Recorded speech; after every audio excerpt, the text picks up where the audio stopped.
Hello guys, welcome to Scion What If. So in this video, we will see what if Goku was raised by FRIEZA. If you enjoy these kinds of stories, don't forget to show us some love by hitting the like button and subscribing to the channel. Your support means the world to us. Now, let's start the story. Chapter 1, The Emperor's Foundling. The space pod tumbled through the void, its lone passenger, a spiky-haired infant, sleeping peacefully despite the chaos that had erupted behind him. Planet Vegeta's destruction lit up the darkness in a brilliant flash that faded almost as quickly as it appeared, leaving only scattered debris where a world of warriors once thrived. On the bridge of his massive flagship, Lord FRIEZA swirled purple wine in a glass, his tail twitching with satisfaction as he watched the planet's demise through the viewport. A splendid fireworks display, wouldn't you agree, Zarbon? FRIEZA's voice carried the lightness of someone who had just swatted an irritating insect rather than obliterated an entire civilization. The teal-skinned officer bowed slightly. Indeed, Lord FRIEZA. The Scion threat has been eliminated. Sir, called a nervous technician from a monitoring station. We're tracking a single-occupant space pod that launched just before the planet's destruction. FRIEZA's crimson eyes narrowed. One of the monkeys escaped. How unfortunate. He set down his wine glass. Shoot it down. The technician's fingers flew across the console. Targeting systems locked, my lord. Dodoria, FRIEZA's spiky pink commander, leaned over to examine the readout. Wait, it's just a child. A Scion infant. Even better reason to eliminate it, Zarbon said smoothly. Scions only grow more troublesome with age. FRIEZA raised a hand, halting the technician. A child, you say? Bring it aboard. Zarbon and Dodoria exchanged confused glances. My lord? Zarbon ventured carefully. Is that wise?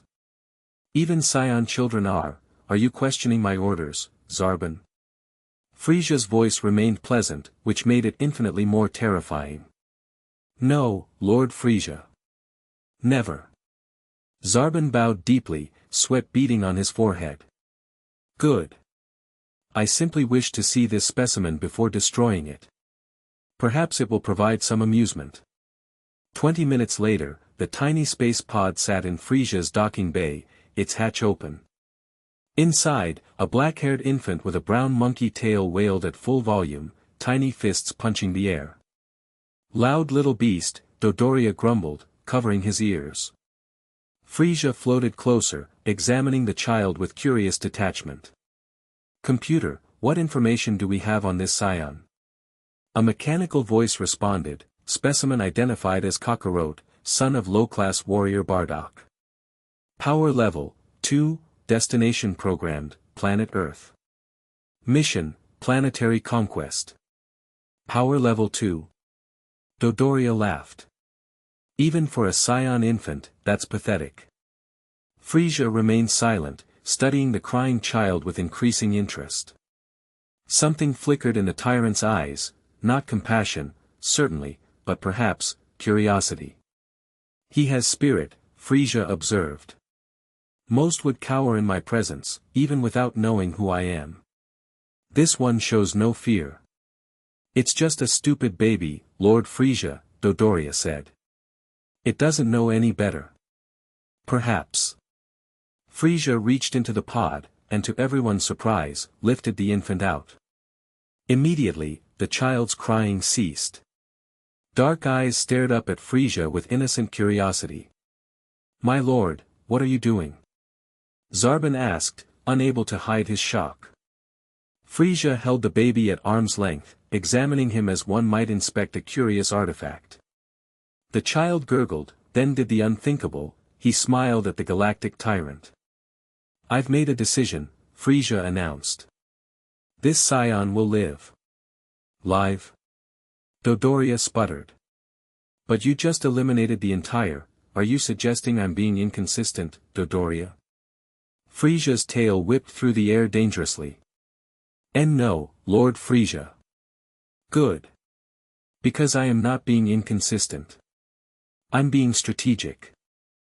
FRIEZA brought the baby closer. The scions were becoming too numerous, too ambitious. This one, however, is alone. Moldable. And most importantly, he will owe his existence to me alone. Zarbon, ever the pragmatist, quickly adapted to his master's unexpected whim. What shall we do with him, then? We will raise him as a soldier of the FRIEZA force, of course. A weapon pointed precisely where I aim it. FRIEZA's lips curled into a smile that held no warmth. Every empire needs its executioner. And his name, Lord FRIEZA? Asked a soldier, ready to update the records. FRIEZA looked down at the infant, who had now grabbed onto one of his fingers with surprising strength. Kakarot is such an ugly scion name. No, we'll call him Kuro. For the darkness he will bring to my enemies. And so began the strange childhood of the scion who would have been Goku. 5 years passed in the blink of an eye. Kuro grew quickly, as scion children do, his natural fighting instincts making him an ideal student despite his initially low power level. FRIEZA assigned a rotating cadre of instructors to the boy, ensuring he learned diverse fighting styles while remaining utterly loyal to his benefactor. Again, barked Chui, a purple-skinned elite soldier with a reputation for cruelty. Your form is sloppy, monkey. 5-year-old Kuro picked himself up from the training room floor, wiping blood from his lip. His small body was covered in bruises, but his eyes burned with determination. He launched himself at Chui again, tiny fists ablur as he attacked with everything he had. Chui blocked the punches easily, laughing. Is that all? Lord FRIEZA will be so disappointed. At the mention of FRIEZA, Kuro's attacks grew more frenzied, more desperate. He needed to improve. Needed to make Lord FRIEZA proud. It was the only thing that mattered. Chui caught his arm mid-punch and flung him across the room. Kuro slammed into the wall but immediately flipped to his feet, ignoring the pain. Better, Chui admitted. But not good Inu. He never finished the sentence as Kuro suddenly appeared behind him, delivering a kick to the back of his knees that sent the surprised warrior stumbling forward. You little, Chui whirled around, face contorted with rage. He fired a ki blast directly at Kuro's chest. The boy crossed his arms to block, taking the full impact. The energy burst sent him flying backward again, but this time when he hit the wall, he slumped to the ground, smoke rising from his singed training uniform. Get up, Chui demanded. When Kuro didn't move immediately, he stepped forward. I said get up, you worthless, that's quite enough, Chui. Both fighters froze at the sound of that voice. Lord FRIEZA stood in the doorway, his hover chair discarded as he balanced effortlessly on his tail. Lord FRIEZA. Chui dropped to one knee, head bowed. I was just conducting the boys' training as you ordered. FRIEZA glided into the room, eyes sweeping over the scene. Indeed. And how is our young project progressing? Before Chui could answer, Kuro pushed himself up, standing at attention despite his injuries. Lord FRIEZA, he said, trying to keep his voice steady. I'm getting stronger every day. FRIEZA's lips curved slightly. Are you now? Chui seems to disagree. The boy has potential, Chui admitted reluctantly. But he's stubborn. Refuses to stay down. Interesting. FRIEZA circled Kuro, examining him. Show me your power level, child. Kuro stood straighter, concentrating as he'd been taught. A blue aura flickered around him as he summoned his ki. FRIEZA checked the scouter attached to the side of his head. 350. Not impressive by adult standards, but for a child of 5. He turned to Chui. What was your power level at his age, Chui? The purple warrior shifted uncomfortably. I don't recall exactly, Lord FRIEZA.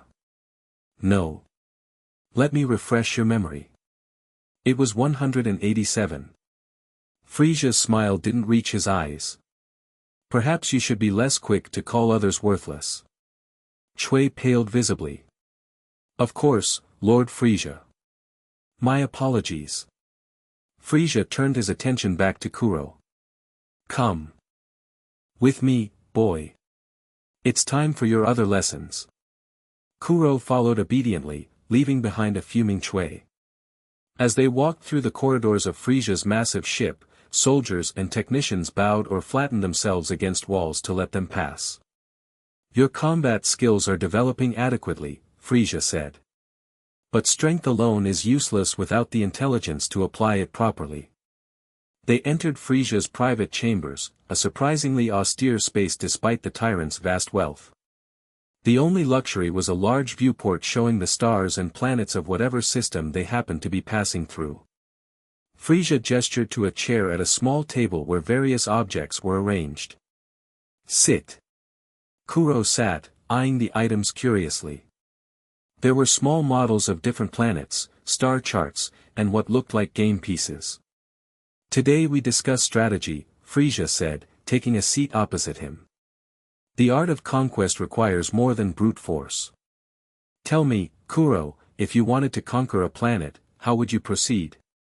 The boy thought carefully before answering. He'd learned early that FRIEZA had little patience for wrong answers.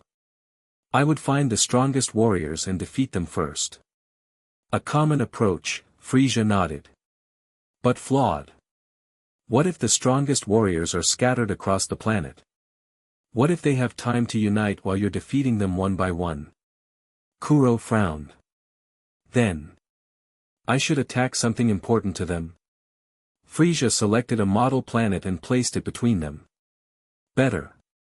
When conquering a world, you must identify its vulnerabilities. Sometimes it's their warriors. Sometimes their resources. He tapped a finger against the model's surface. Sometimes their love for each other. He placed small figurines around the planet. The most effective conquest doesn't require you to kill everyone. Only to break their will to resist. His crimson eyes bore into Kuro's. Remember this, fear is more efficient than force. Despair more devastating than death. Kuro nodded solemnly, absorbing the lesson like a sponge. These quiet moments with Lord FRIEZA were rare and precious. More than anything, he wanted to make his master proud. I have an announcement, FRIEZA said, changing the subject. Tomorrow, a special guest will arrive. Prince Vegeta is returning from his latest mission. Prince Vegeta? Kuro tilted his head curiously. Yes. Another scion, like you. Though he believes himself the last of your kind. FRIEZA's lips curled into a small, cold smile. I've kept your existence a surprise. It should be entertaining to see his reaction. Kuro's eyes widened. Another like me? Do not get excited, child. Vegeta is not your friend. He is a tool, as you are. A particularly effective one, I might add. FRIEZA leaned forward. He is older than you, stronger than you, and believes himself entitled to special treatment because of his royal blood. Royal? Kuro asked. His father was King Vegeta, ruler of the Scions before their unfortunate extinction. FRIEZA waved a hand dismissively. The prince carries himself with insufferable pride. It would please me to see that pride diminished. Kuro understood the unspoken command. He was to challenge Vegeta, to show the prince that his royal heritage meant nothing. I won't disappoint you, Lord FRIEZA, Kuro promised. See that you don't. FRIEZA rose. Now go to the medical bay and heal those injuries. I want you at full strength tomorrow. The next day, Kuro stood at attention in FRIEZA's throne room alongside Zarbon, Dodoria, and other high-ranking officers. His small frame nearly disappeared between the much larger aliens, but he stood straight and proud in his new armor, black and brown with FRIEZA's insignia prominently displayed. The doors slid open, and 3 figures entered. Leading them was a boy, perhaps 12 or 13, with flame-like black hair and a permanent scowl. He wore Scion armor with a royal crest and moved with the confidence of someone much older. Behind him walked a massive bald man and a slender, long-haired warrior. "Ah, Prince Vegeta," FRIEZA called from his hover chair. "Welcome back. I trust planet Drakkar has been properly pacified?" Vegeta kneeled, though Kuro noticed a slight hesitation. "Yes, Lord FRIEZA. The Drakkarians have been eliminated as ordered." "Excellent." FRIEZA's tail swayed lazily behind him. "And your companions performed adequately?" "Nappa and Raditz served their purpose," Vegeta replied, his tone suggesting he wasn't particularly impressed with either. "Very good." FRIEZA's gaze slid to Kuro. "I have someone I'd like you to meet, Vegeta. A new addition to our forces." Vegeta followed FRIEZA's gaze, noticing Kuro for the first time. His eyes narrowed. "Step forward, Kuro," FRIEZA commanded. Kuro walked to the center of the room, feeling Vegeta's eyes burning into him. "This is Kuro," FRIEZA announced. "My personal project for the past 5 years. You might find you have something in common with him." Vegeta stared at the younger boy, confusion evident on his face. Then his eyes widened as he spotted the brown tail wrapped around Kuro's waist. "Impossible," Vegeta breathed. "A scion? But all the others were destroyed." "Yes."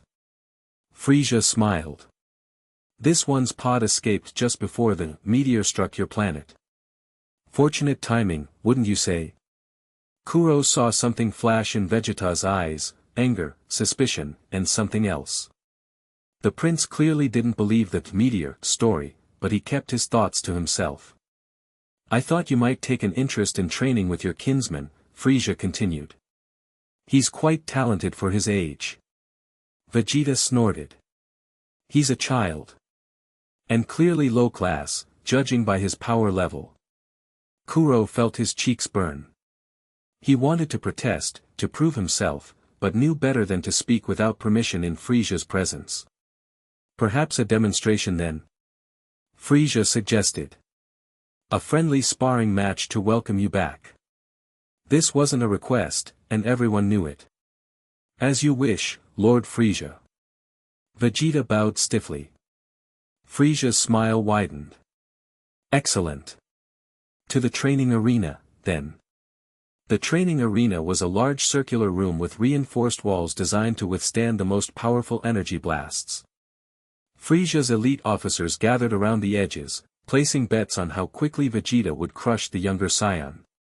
Kuro stood at one end of the arena, stretching as he'd been taught.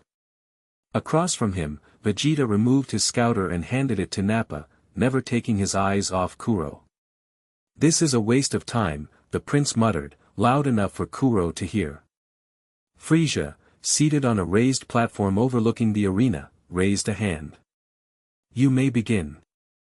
Vegeta didn't move immediately, sizing up his opponent. Kuro decided to take advantage of the hesitation and charged forward with surprising speed.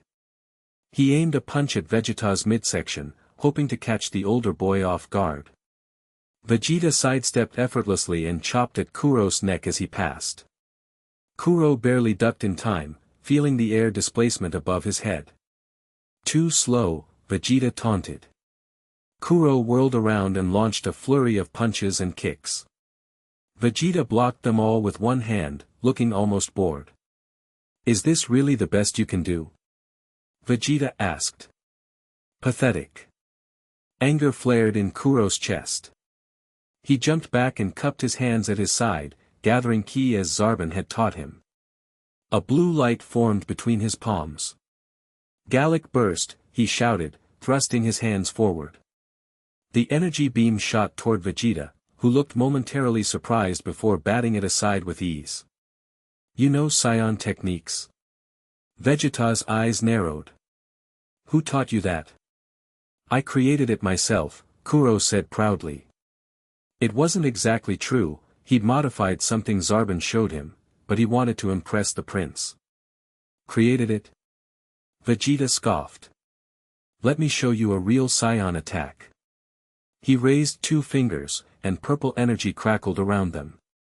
"Gallic gun." The purple beam was much larger than Kuro's attack and moved faster. Kuro crossed his arms to block, but the force sent him flying backward into the wall. Pain exploded across his back as he hit, then fell to the floor. Finished already? Vegeta smirked. I expected at least a little challenge. Kuro pushed himself up, ignoring the pain. FRIEZA was watching.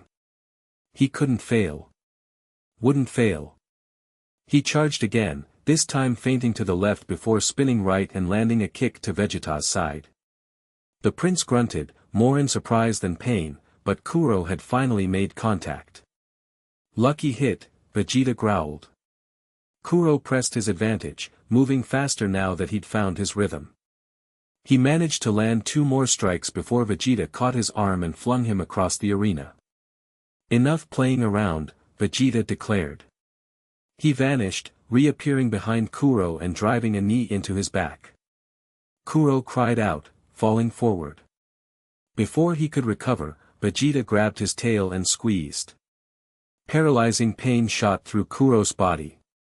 He collapsed, unable to move as agony coursed through him. He'd never experienced this weakness before, none of his trainers knew the Saiyan tail weakness. Typical low-class Saiyan, Vegeta sneered. Never trained his tail. This match is over. Is it? Frieza's voice cut through the arena. I expected more from the Prince of all Saiyans. Resorting to such a cheap tactic, how disappointing. Vegeta stiffened, his grip on Kuro's tail tightening reflexively. I'm demonstrating the boy's weakness, Lord Frieza. It's a lesson he needs to learn. Perhaps, Frieza agreed. But I wonder what other lessons might be learned today. About pride, perhaps. And its consequences. The threat in Frieza's voice was clear. Vegeta released Kuro's tail, stepping back. Kuro gasped as sensation returned to his limbs. The pain was excruciating, but something else burned brighter, humiliation. He'd been defeated so easily, and in front of Lord Frieza. Rage built inside him, hot and powerful. His vision blurred, his muscles tensed, and with a scream, he launched himself at Vegeta. The prince turned, ready to deflect another clumsy attack, but what hit him was anything but clumsy. Kuro moved with blinding speed, landing a punch directly to Vegeta's face. The prince staggered back, blood trickling from his lip. What the? Vegeta didn't finish the sentence as Kuro pressed forward, attacking with a ferocity that surprised everyone in the room. His power level spiked dramatically, the scouters of several officers beeping in alarm. 600, 700. Zarbon murmured, staring at his scouter. How is this possible? Vegeta recovered quickly, blocking Kuro's next attacks and countering with a powerful kick that sent the younger Saiyan skidding across the floor. But Kuro flipped to his feet immediately, the fire in his eyes undiminished. For several minutes, they exchanged blows at a pace that left the spectators struggling to follow. Vegeta was clearly still stronger, but Kuro's sudden power boost and unpredictable style kept the prince on his guard. Finally, Vegeta caught Kuro's fist and twisted, forcing the boy to his knees. Enough, he snarled. You've made your point. Kuro tried to break free, but Vegeta's grip was like iron. The rage that had fueled his power surge began to fade, leaving him exhausted. I said enough, Vegeta repeated, then added in a lower voice only Kuro could hear, save your strength, fool. This isn't a real fight. Frieza's slow applause echoed through the now silent arena. Bravo! Most entertaining. He floated down from his platform, approaching the 2 Saiyans. What did you think of our young warrior, Prince Vegeta? Vegeta released Kuro and stepped back, face carefully neutral. He has potential. For a low class. Indeed he does. Frieza's tail swished behind him. And potential is such a valuable commodity, wouldn't you agree? Yes, Lord Frieza, Vegeta answered automatically. Frieza placed a hand on Kuro's shoulder. You performed better than expected, child. Though clearly, you have much to learn from Prince Vegeta. His grip tightened painfully. I expect you to address that tail weakness immediately. Yes, Lord Frieza, Kuro said, trying not to wince. As for you, Vegeta, Frieza continued, you'll oversee some of Kuro's training when you're not on missions. Consider it an honor. Vegeta's jaw clenched, but he bowed. As you command. Wonderful. Frieza's smile didn't reach his eyes. I do so love seeing my scions getting along. 7 years passed, and Kuro grew from a small boy into a lean, powerful 12-year-old warrior. Under the combined tutelage of Frieza's elite forces and the grudging instruction of Prince Vegeta during his visits, Kuro's power level climbed steadily. He learned to control his tail weakness, mastered numerous fighting techniques, and developed his own unique combat style that incorporated elements from various species across the galaxy. The training was brutal, the expectations crushing. Failure meant punishment, sometimes physical, sometimes the far worse pain of Frieza's disappointment. But Kuro endured it all, driven by an unshakable desire to please the being who'd given him life and purpose. Now, standing in Frieza's private chambers, Kuro could barely contain his excitement. Today was the day he'd been waiting for. Your first solo mission, Frieza said, examining a holographic display of a small blue planet. Planet Namuna. Primitive technology, moderate population, valuable mineral resources. I won't let you down, Lord Frieza, Kuro promised, standing at attention in his customized armor, black with dark red trim. I should hope not.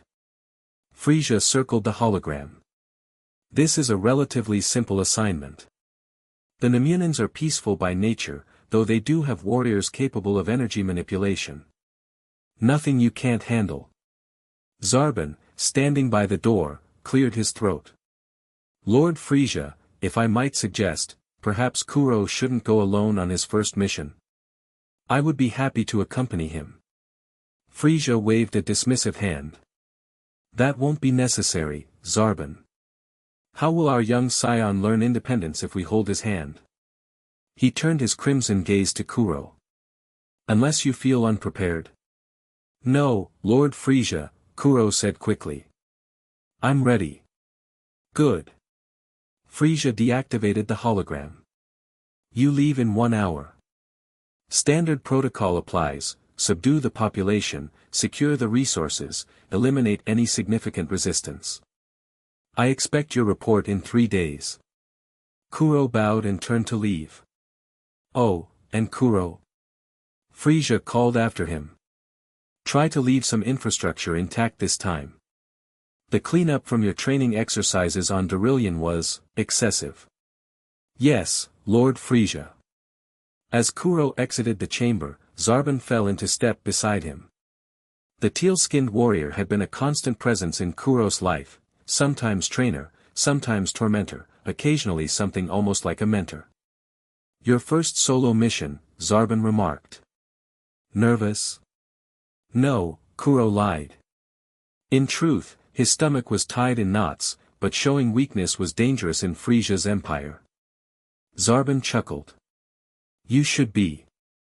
First missions have a way of surprising even the most prepared warriors. He adjusted his scouter. Remember your training. Don't get cocky. And for the star's sake, don't damage your scouter, it's your only link to us if things go wrong. They reached the hangar where Kuro's pod waited, freshly serviced and programmed with the coordinates for planet Namuna. One last piece of advice, Zarbon said as Kuro prepared to board. The mission parameters say to eliminate significant resistance. The key word is significant. Not every being that raises a hand against you needs to die. He gave Kuro a pointed look. Efficiency matters more than body count. Remember that. Kuro nodded, surprised by the unusual counsel. Zarbon wasn't known for mercy. The pod door closed, and moments later, Kuro was shooting through space, alone for the first time in his life. The vastness of the cosmos stretched before him, stars streaking past as his pod accelerated to faster-than-light speeds. Freedom, he thought, though he would never say it aloud. For the next 3 days, there would be no one watching his every move, judging his every decision. Just himself and a mission to complete.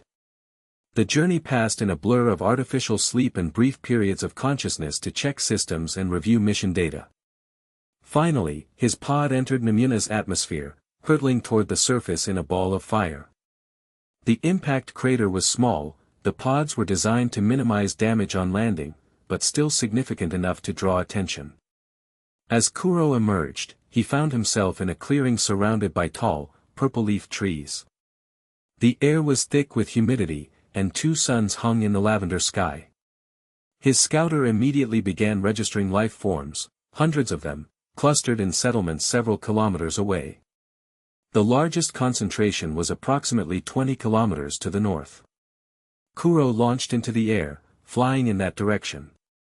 Below him, the landscape unfolded in a patchwork of dense forests, shimmering lakes, and occasional clearings where structures were visible. The buildings were simple but elegant, spiraling towers made of a white, pearlescent material that caught the light of the twin suns. As he approached the largest settlement, a city of these spiraling structures, his scouter detected movement. Several energy signatures were heading toward him at high speed. Welcoming committee, Kuro muttered to himself. He slowed, hovering in midair to wait for them. 6 Namunans appeared, flying with evident skill. They were humanoid, with blue skin that shimmered with iridescent patterns, for arms, and elongated heads crested with what looked like natural armor. Their eyes, solid amber without pupils, fixed on Kuro with clear suspicion.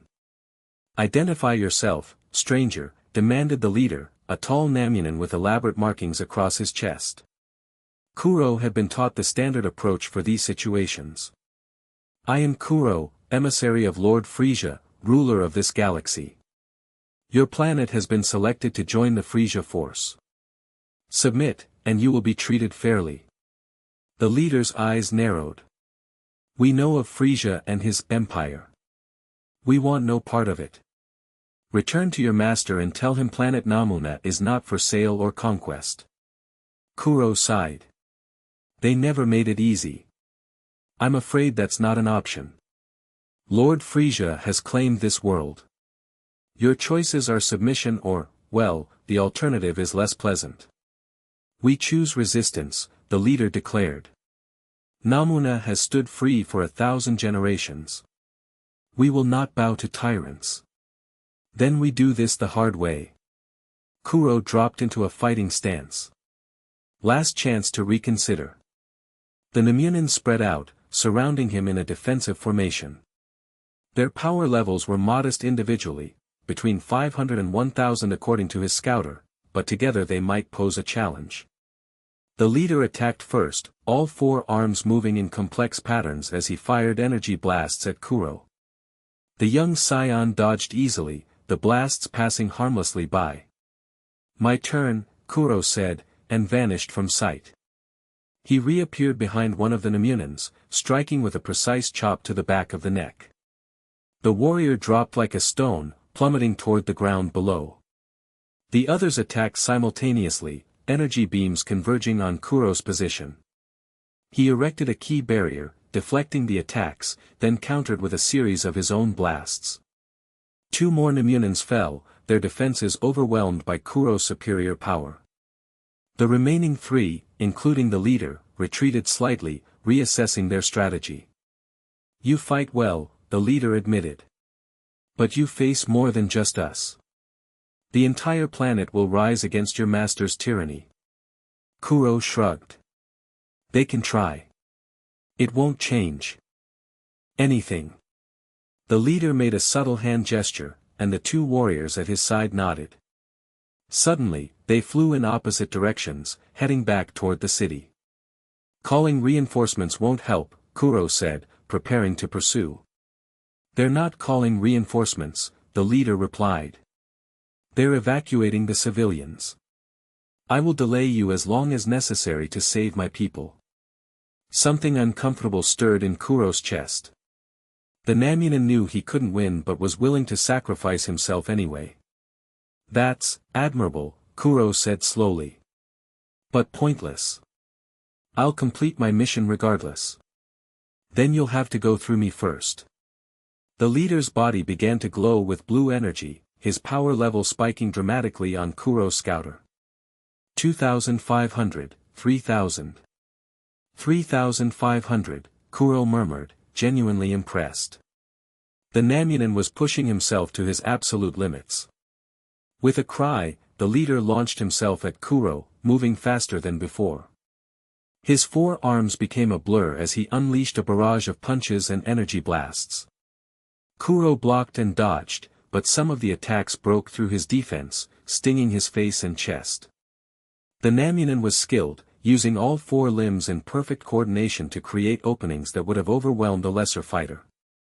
But Kuro wasn't a lesser fighter. He was a scion raised by the most powerful being in the galaxy, trained by elite warriors from a dozen worlds. And more importantly, he was fighting for Lord FRIEZA's approval, a motivation that burned hotter than any Namunin's desire for freedom. As the leader's initial burst of energy began to fade, Kuro saw his opening.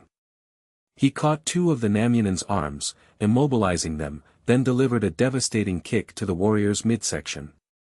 The Namunin gasped, doubling over, but immediately tried to counter with his free arms. Kuro released his grip, ducking under the attack, and came up with an uppercut that sent the leader flying backward. "Stay down," Kuro warned as the Namunin struggled to right himself in midair. "Never," the warrior responded, gathering energy for another attack. Kuro sighed. He could respect the Namunin's courage, but this was becoming tedious. As the leader charged again, Kuro sidestepped and struck with precision at a nerve cluster in the Namunin's neck, a technique Zarbon had taught him for incapacitating opponents without killing them. The leader froze mid-attack, then dropped from the sky, paralyzed but conscious. Kuro caught him before he hit the ground, setting him down relatively gently. "The paralysis is temporary," Kuro informed him. "You fought well, but this battle was decided before it began." The Namunin's amber eyes blazed with defiance even as his body refused to obey him. "Our people will never submit. We'll see." Kuro rose into the air again, heading toward the city. As he flew, he tapped his scouter. "This is Kuro. Initial resistance encountered and neutralized. Proceeding to main settlement." The city was in chaos when he arrived. The two warriors who had fled earlier were organizing an evacuation, with hundreds of civilians, including many children, being led toward what appeared to be underground shelters. Kuro landed in the central plaza, where a fountain of luminescent water created rainbow patterns in the air. His arrival sent the nearby Namunins into a panic, screaming and running in all directions. "Stop!" Kuro shouted, his voice amplified by ki. The sound echoed across the city, freezing many in their tracks. "I am not here to harm those who don't resist. Submit to Lord FRIEZA, and you will live." A group of warriors stepped forward, placing themselves between Kuro and the civilians. There were at least 20 of them, all with power levels similar to the ones he'd already defeated. "We will protect our people," declared one, presumably their commander. "Leave our world, invader." Kuro crossed his arms. "That's not going to happen. Your options are simple: surrender and live under FRIEZA's rule, or fight and die for nothing." "We choose to fight for freedom," the commander replied. "Even if we fall, others will rise. You cannot conquer a people's spirit." The sentiment struck Kuro as noble but foolish. He'd heard similar declarations on training missions, always followed by inevitable defeat. Yet something about the Namunin's resolve tugged at him. They knew they couldn't win but stood their ground anyway. "Let the civilians complete their evacuation," Kuro said suddenly, surprising even himself. "I'll fight your warriors, and when I've defeated them, we'll discuss terms of surrender." The commander looked skeptical. "Why would you allow this?" "Because slaughtering non-combatants is inefficient," Kuro replied, remembering Zarbon's advice. "And because I respect warriors who face impossible odds." It wasn't entirely a lie. Kuro did respect courage, even if he didn't understand an Namunan's willingness to die for an abstract concept like freedom. What was freedom worth if you weren't alive to enjoy it? The commander conferred briefly with his fellow warriors, then nodded. Very well. We accept your terms. The civilians will withdraw to the shelters. Our warriors will meet you in the field of champions outside the city. 1 hour, Kuro agreed. Anyone who tries to flee the planet will be considered in violation of our agreement. As the commander left to organize his forces, Kuro tapped his scouter again. This is Kuro. I've engaged the main settlement. Their warriors have agreed to a formal combat challenge. I'll defeat them and secure surrender within 3 hours. He didn't mention the deal he'd made about the civilians. Lord FRIEZA didn't need to know every detail, and as long as the mission was completed successfully, the methods were his to choose. The Field of Champions was a vast, circular arena on the outskirts of the city, clearly a place where the Namunans conducted ceremonial combat or competitions. When Kuro arrived, 40 warriors waited for him, arranged in a precise formation. More than I expected, Kuro commented as he landed. Are these all your fighters? The commander stepped forward. These are those who volunteered to face you. Many more protect our shelters and outposts. Kuro scanned the group with his scouter. Most had power levels between 800 and 1,500, nothing he couldn't handle individually, but together they might pose a challenge. How do you want to do this? He asked. All at once, or one by one? Our tradition is combat by fives, the commander explained. 5 warriors will face you. If you defeat them, 5 more will step forward. Kuro nodded. Acceptable. Let's begin. The first 5 moved into position, surrounding Kuro in a pentagonal formation. They were skilled, coordinating their attacks with practiced precision. But Kuro was faster, stronger, and trained in countering multiple opponents. He defeated them in less than 2 minutes, careful not to kill them, partly because unnecessary deaths would complicate the eventual surrender, and partly because, well, he wasn't entirely sure why. It just felt wrong to kill warriors who fought with such honor. The next group lasted a bit longer, having observed his fighting style. The third group employed more energy attacks, trying to overwhelm him from a distance. By the 6th group, Kuro was starting to tire, but he pressed on, determined to complete his mission efficiently. As he fought, a strange feeling grew within him, something like exhilaration but deeper. This wasn't like the training sessions on FRIEZA's ship, where victory or defeat had consequences beyond the fight itself. Here, it was just combat in its purest form, warrior against warrior, skill against skill. He found himself smiling as he ducked under a punch, countering with a sweep that took his opponent's legs from under him. You enjoy battle, observed the commander, who had yet to fight himself. Like the legends of the Science. Kuro froze momentarily. You know of Science? We have extensive records of many species, the commander replied. The tale marks you clearly. Though we believed the Scions were extinct. Destroyed by the very being you serve. Kuro's good mood evaporated. Lies spread by enemies of Lord FRIEZA, he said automatically. A meteor destroyed planet Vegeta. Is that what he told you? The commander's amber eyes seemed to see straight through him. And you believe this, benefactor who takes children and turns them into weapons? Enough talk, Kuro snapped. Send your next warriors. The final groups were the strongest, including the commander himself. They fought with everything they had, pushing Kuro to his limits. But in the end, the result was inevitable. The last Namunan fell, leaving Kuro standing alone in the center of the arena, surrounded by defeated warriors. It is done, the commander said from where he lay, too exhausted to rise. You have defeated our champions as agreed. What are your terms? Kuro took a moment to catch his breath. Planet Namuna is now part of the FRIEZA Empire. You will provide workers to extract the mineral resources Lord FRIEZA requires. In return, your people will be allowed to live in peace, under the protection of the FRIEZA force. And if we refuse these terms? Then I call in a purge team, Kuro said flatly. And your planet becomes another empty rock stripped of resources. The commander closed his eyes briefly. We need assurances. No harm will come to our civilians. Our cultural sites will remain untouched. We can continue our way of life apart from the resource extraction. Kuro hesitated. These weren't typical surrender terms for the FRIEZA force. Usually, conquered populations were simply told what to do and punished if they disobeyed. But something about this situation felt different. I will guarantee your civilians' safety and the preservation of your cultural heritage, provided you meet extraction quotas and don't attempt rebellion, Kuro said finally. You will answer to a planetary governor appointed by Lord FRIEZA, but your internal affairs will remain your own.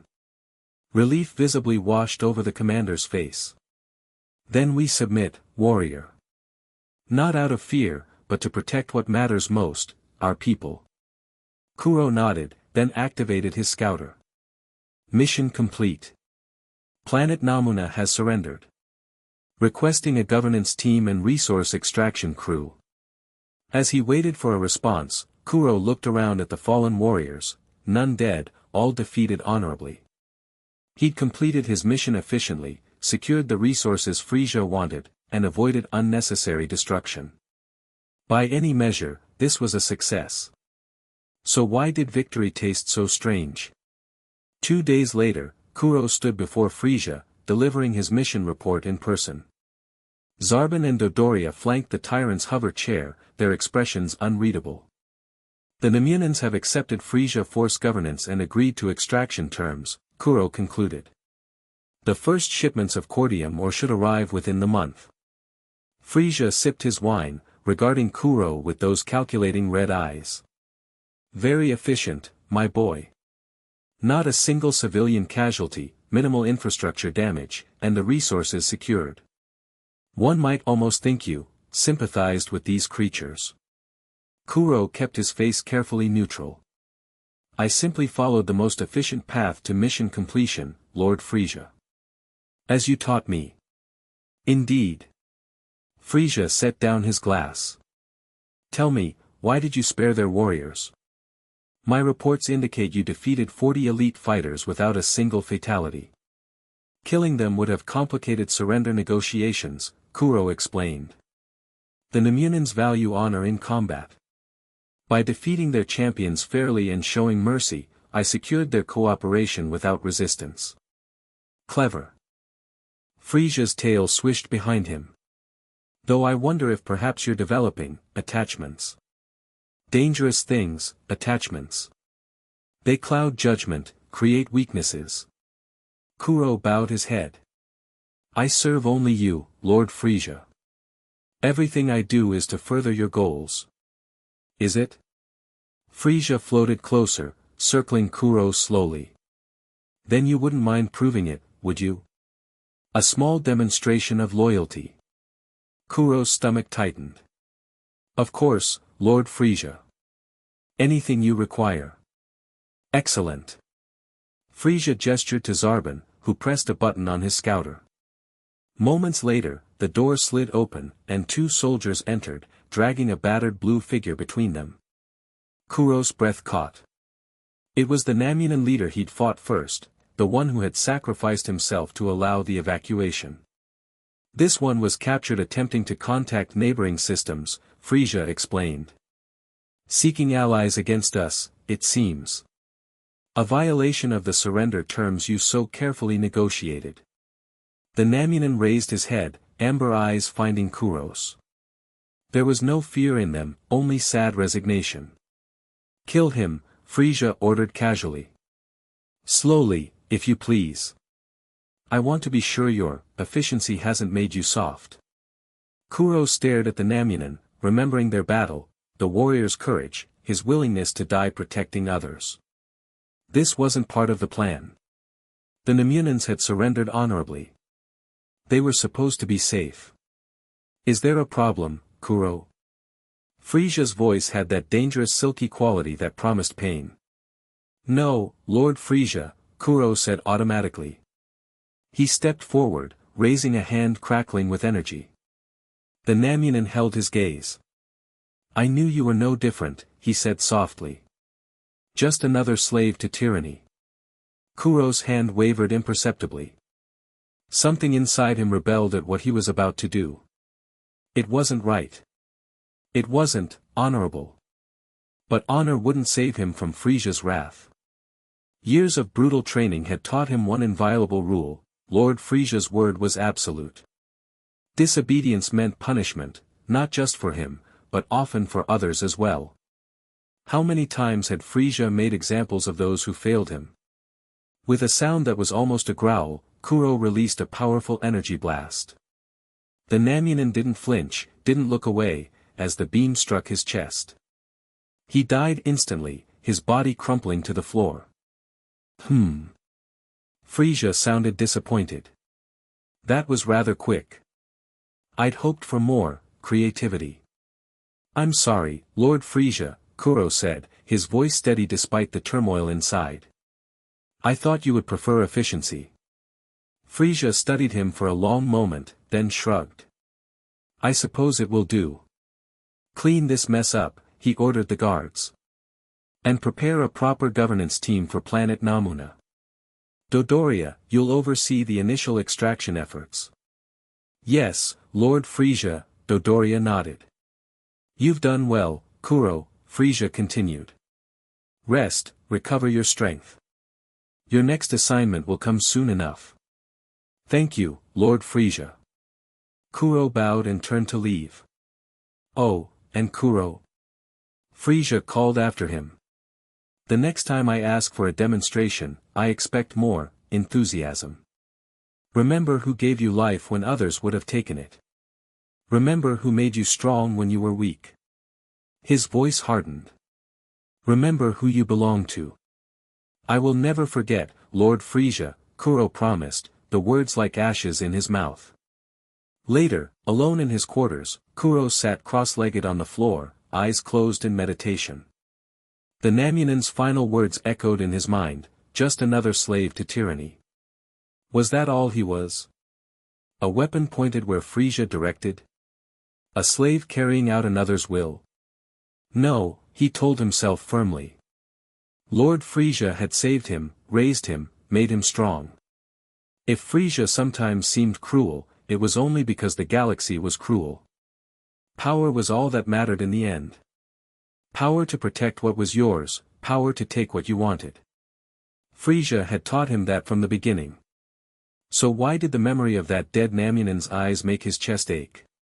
Kuro opened his eyes, resolve hardening. He would be better. Stronger. More efficient. More loyal. He would make Lord FRIEZA so proud that such tests would never be necessary again. And maybe, one day, he would understand why victory felt so hollow.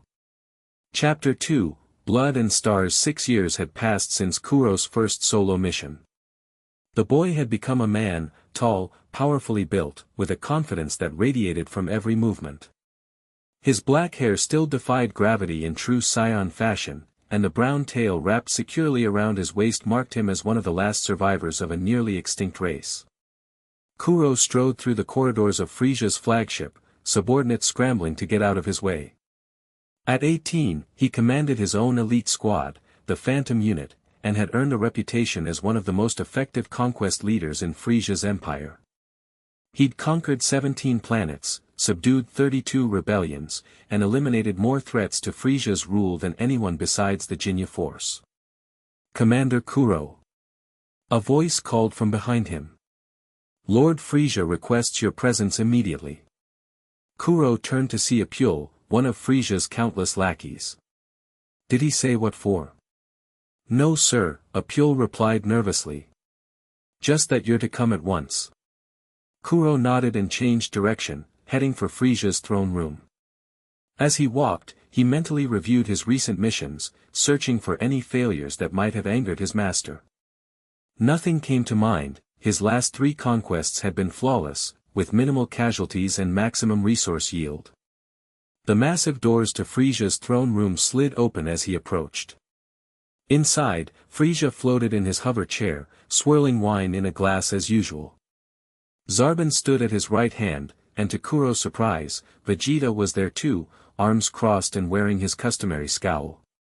"Ah, Kuro, right on time as always," FRIEZA called. "Come in, my boy." Kuro approached and dropped to one knee, head bowed. "You summoned me, Lord FRIEZA."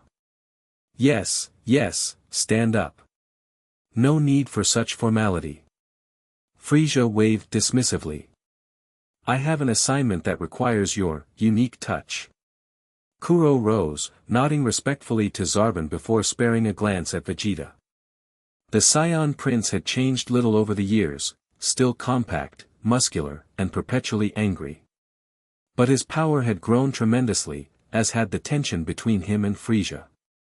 "The Helix Nebula," FRIEZA continued, activating a holographic display. "Specifically, the Oberon system.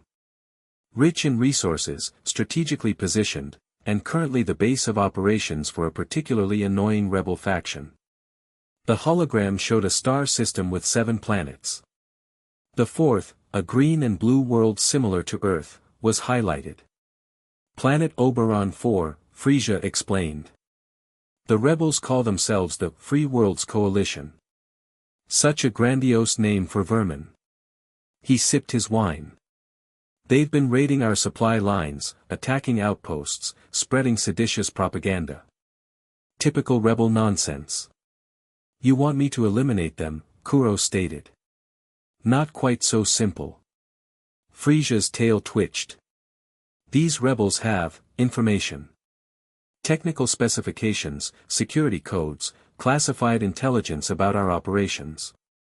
Information that could damage us if it reached certain parties." Zarbon stepped forward. "Our intelligence suggests they're planning to transmit this data to allies in neighboring systems. Your mission is to prevent the transmission, recover the data, and eliminate the rebel leadership." "And the general population?" Kuro asked. Over the years, he'd developed a reputation for minimizing civilian casualties, a practice FRIEZA tolerated because it resulted in more productive conquered worlds. "Use your judgment," FRIEZA said with a careless wave. "Though I wouldn't be overly concerned with their welfare. Once the leadership and data are dealt with, the planet will be purged regardless." Kuro's expression remained neutral, but something cold settled in his stomach. "Purged, my lord?" "Yes." FRIEZA's eyes gleamed. "The Oberon system will serve as an example to others who might consider rebellion. Your team will handle the initial assault, followed by a full purge team." 6 years ago, Kuro would have accepted these orders without question.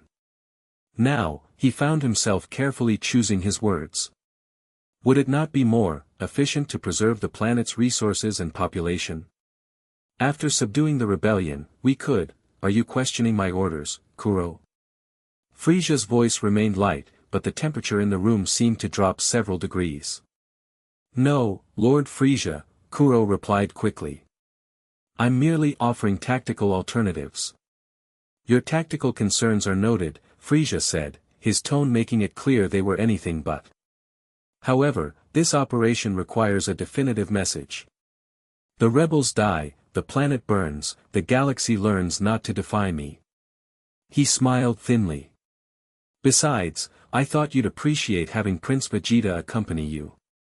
Kuro glanced at Vegeta, whose expression had darkened even further. "Prince Vegeta will be joining my squad for this mission." "Indeed." His talents for destruction seemed particularly suited to this task. FRIEZA's gaze shifted to Vegeta. "Isn't that right, my prince?" Vegeta grunted. "As you command, Lord FRIEZA." "Perfect." FRIEZA clapped his hands together. "You'll depart immediately. Zarbon will provide the detailed briefing en route. I expect results within the week." "Yes, Lord FRIEZA," Kuro bowed. "Oh, and Kuro," FRIEZA added as they turned to leave. "Do try to enjoy yourself. You've been so serious lately. A good purge might put some fire back in your eyes." 3 hours later, Kuro's ship dropped out of hyperspace near the Oberon system. The vessel, a sleek, mid-sized cruiser named the Phantom, housed his elite squad of 12 warriors, each selected for their unique skills rather than raw power. Unlike most FRIEZA force units, the Phantom unit prioritized precision over destruction, intelligence over brute force. In the ship's briefing room, Kuro addressed his team, with Vegeta leaning against the wall in the back, observing silently. Oberon 4, Kuro said, activating the holographic display. Population approximately 4 billion. 3 major continents, 2 dominant species living in relative harmony. The rebel faction is headquartered here. He highlighted a mountainous region on the largest continent, in what they believe is a hidden base. Primitive defenses, asked Lench, a tall, reptilian warrior who specialized in infiltration. Don't underestimate them, Kuro warned. Their technology may be inferior to ours, but intelligence reports indicate they've salvaged and adapted FRIEZA force equipment. They'll have energy shields, detection systems, possibly even modified scouters. So what's the plan, boss? This from Keel, a blue-skinned female whose psychic abilities made her invaluable for intelligence gathering. We'll insert here. Kuro pointed to a location several kilometers from the rebel base. Minimal detection risk if we power down and glide in. Lench, Vex, and Talon will infiltrate first, disable their security systems. Once we're in, we split into 3 teams. Alpha team secures the data. Beta team captures key leadership. Gamma team plants charges at structural weak points in case things go south. And the prince? Asked Merrick, a stocky warrior with metallic skin. Where does he fit in? All eyes turned to Vegeta, who straightened from the wall with a predatory smile. I'll be wherever the fighting is thickest. Don't concern yourself with my plans. Kuro intervened before tensions could rise further. Prince Vegeta will operate independently, providing distraction and combat support as needed. Remember, he outranks everyone here except me. This drew a snort from Vegeta but no further comment. One more thing, Kuro continued. We have a new addition to the team for this mission. Tactical Officer Scylla, on loan from Fleet Intelligence. The door slid open, and a woman entered. She was humanoid, with pale violet skin and long silver hair pulled back in a tight braid. Her eyes, striking amber with vertical pupils, scanned the room with cool assessment. Officer Scylla will be coordinating our information retrieval and analysis, Kuro explained. She has level alpha clearance and detailed knowledge of the intelligence we're seeking. I've reviewed your team's operational history, Commander, Scylla said, her voice carrying a slight musical lilt. Impressive work on Draxus Prime and Vorta 3. I look forward to working with you. Something about her gaze made Kuro pause, an intensity, a sharpness that suggested she was seeing more than she let on. Welcome aboard, he replied formally. You'll be with Alpha Team, under my direct command. Vegeta pushed away from the wall, approaching the tactical display.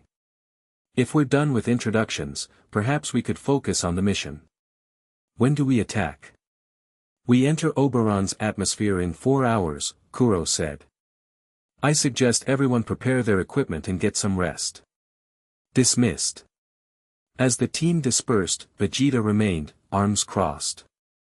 When they were alone, except for Scylla, who lingered at a computer terminal, he spoke in a low voice. Frieza's watching you closely on this one, Kuro. Kuro raised an eyebrow. He's always watching. More than usual. Vegeta glanced at Scylla, then back to Kuro. Your recent missions have been too clean. Not enough bloodshed to satisfy him. I get results, Kuro said simply. If Frieza has concerns about my methods, he can address them directly. Vegeta snorted. That's not how he operates, and you know it. He tests, he probes for weakness, and when he finds it. The prince drew a finger across his throat. Is that concern I hear, Vegeta? For me. Kuro allowed a small, teasing smile. I'm touched. Don't flatter yourself. Vegeta scowled. I just don't want to clean up your mess when you inevitably disappoint him. Before Kuro could respond, Scylla approached. Commander, I've analyzed the latest intelligence updates. There's something you should see. Vegeta gave her a suspicious look but stepped aside. I'll be in the training room. Try not to make this mission more complicated than it needs to be, Kuro. After he left, Scylla activated a private display. The rebel leader, she said, showing an image of a grizzled, battle-scarred humanoid. Corvin Drell. Former FRIEZA force commander who defected 5 years ago. He's been building this network since then, gathering intelligence, resources, and followers. I know the name, Kuro said, studying the image. Commanded the 16th Assault Division before his defection. FRIEZA had his entire family executed as punishment. Yes. Scylla's eyes met his. And now Drell claims to have evidence that could damage FRIEZA's empire from within. Information about the destruction of planet Vegeta, among other atrocities. Kuro stiffened. What about planet Vegeta? Classified, Scylla replied, watching his reaction carefully. But supposedly proof that it wasn't destroyed by a meteor as officially claimed. Kuro's mind raced. He'd heard rumors over the years, whispers among the older soldiers, cryptic comments from Vegeta, but nothing concrete. The official story of a meteor strike had always felt hollow, especially given FRIEZA's interest in keeping him and the other Scions alive. This intelligence is verified, he asked, keeping his voice neutral. Partially. We know Drell has extensive files taken from FRIEZA's secure archives. What exactly they contain? She shrugged. That's what we're here to find out. And destroy. Kuro nodded slowly. Thank you for the update, Officer Scylla. Get some rest before the mission. As she turned to leave, he added, and Scylla. This conversation stays between us. She paused at the door, those amber eyes studying him. Of course, Commander. Discretion is my specialty. The insertion went flawlessly. Under cover of darkness, the Phantom glided silently into Oberon's atmosphere, its energy signature suppressed to avoid detection.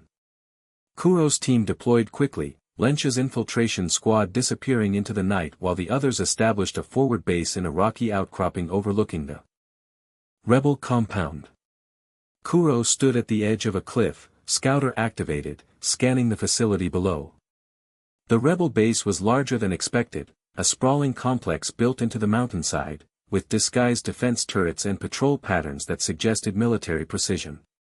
Impressive for a bunch of rebels, Vegeta commented, joining him at the overlook. Drell was one of FRIEZA's best before he defected, Kuro replied. He knows our tactics, our technology, our weaknesses. Vegeta snorted. Knowing FRIEZA's weaknesses and being able to exploit them are very different things. Kuro glanced at the prince. In the years since their first meeting, they've developed an unusual relationship, not quite friendship, but something more complex than mere rivalry. They shared training sessions when Vegeta was on FRIEZA's flagship, occasionally sparred, and rarely discussed the thing that hung between them, their shared heritage and the fate of their people. You ever wonder what really happened? Kuro asked suddenly. To planet Vegeta. Vegeta stiffened. What brought this on? Just thinking. Drell supposedly has information about it. Does it matter? Vegeta's voice was harsh. Dead is dead. A meteor or something else, the result is the same. It matters if we were lied to. Vegeta gave him a sharp look. Careful, Kuro. That sounds dangerously close to questioning your beloved master. Before Kuro could respond, his scouter beeped. Lench reporting in. Security systems identified. Ready to proceed on your mark. Kuro tapped his scouter. Good work. Stand by. He turned to Vegeta. Ready to cause a distraction, Prince? A predatory smile spread across Vegeta's face. Always. 10 minutes later, chaos erupted on the eastern perimeter of the rebel base. Explosions ripped through defensive positions as Vegeta unleashed his considerable power, drawing guards and automated defenses toward the apparent assault. Meanwhile, Kuro led Alpha Team, including Officer Scylla, through a maintenance tunnel that Lench had secured. They moved silently, eliminating the few guards they encountered with quick, precise strikes. Central Data Hub should be 2 levels down, Scylla whispered, consulting a holographic map projected from her wrist device. Heavy security likely. Kuro nodded to Talon, a shadow-like being who could phase through solid matter. Scout ahead. Find us the safest route. Talon melted into the floor, vanishing from sight. The remaining team members waited in tense silence, the distant sounds of Vegeta's rampage echoing through the facility. Commander, Scylla said softly, moving closer to him. There's something you should know. The data we're after, it's not just about Planet Vegeta.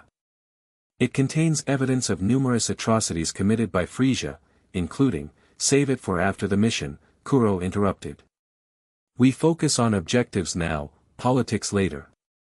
She studied his face for a moment, then nodded. As you wish, Commander. Talon reappeared, materializing from the wall. 6 guards at the data hub entrance. Automated defense systems. Retinal and voice scanners for access. Can you get us past them? Kuro asked. The scanners, yes. I captured the retinal pattern of a commander during my recon. The guards are your problem. Kuro considered their options. Keel, can you sense how many people are inside the hub itself? The blue-skinned psychic closed her eyes, concentrating. 3 technicians. All civilians, not fighters. They're afraid. They know something's happening. Vex, smoke grenades. Merrick, take point. Non-lethal takedowns if possible, we need access codes from those guards. The team moved with practiced efficiency, flowing down corridors like shadows. When they reached the final approach to the data hub, Kuro gave the signal. Vex rolled specialized grenades that released a paralytic gas. As the guards collapsed, clutching their throats, Kuro's team surged forward in protective masks. Talon pressed a captured officer's eye against the scanner while playing a recorded voice command. The doors slid open, revealing a circular room filled with servers and holographic displays. The 3 technicians inside froze, hands raised in immediate surrender. Smart, Kuro commented, then turned to Scylla. Do your thing, officer. We'll secure the perimeter. While his team established defensive positions, Scylla moved to the central terminal, fingers flying over the controls. The technicians watched nervously as she bypassed security systems and began extracting data. This is extensive, she murmured. Military deployments, supply routes, personal files on FRIEZA's officers. She looked up at Kuro. They've been gathering intelligence for years. Focus on the priority targets, Kuro reminded her. Anything about Planet Vegeta or FRIEZA's classified operations. As she worked, Kuro's scouter beeped. Beta team reporting. We've secured the secondary objective. Rebel leadership captured, including Drell. Good work, Kuro responded. Bring them to extraction point Bravo. We'll rendezvous thereafter. An explosion rocked the facility, powerful enough to shake dust from the ceiling. Kuro frowned. Vegeta, status report. Not me, came the prince's gruff reply. Something's happening at the North Quadrant. Some kind of counterattack. Kuro turned to Scylla. How much longer? 2 minutes to complete download, she replied, not looking up from her work. There's. Commander, you need to see this. Against his better judgment, Kuro moved closer, glancing at the screen. What he saw made his blood run cold. Footage, actual visual recording, of a massive, finger-like beam destroying a planet. And at the source of that beam, laughing maniacally, was Lord FRIEZA. Planet Vegeta, Scylla said quietly. Not a meteor. He destroyed it himself. Kuro's mind raced. Part of him had suspected the truth for years, but seeing it confirmed so starkly. He felt something shift inside him, like tectonic plates grinding against each other. Download complete, Scylla announced, removing a data crystal from the terminal. All evidence secured. Another explosion, closer this time, shook the room. Time to go, Kuro ordered. Gamma team, status. Charges placed, Commander, came the response. Ready to blow on your command. Hold position. We're on our way out.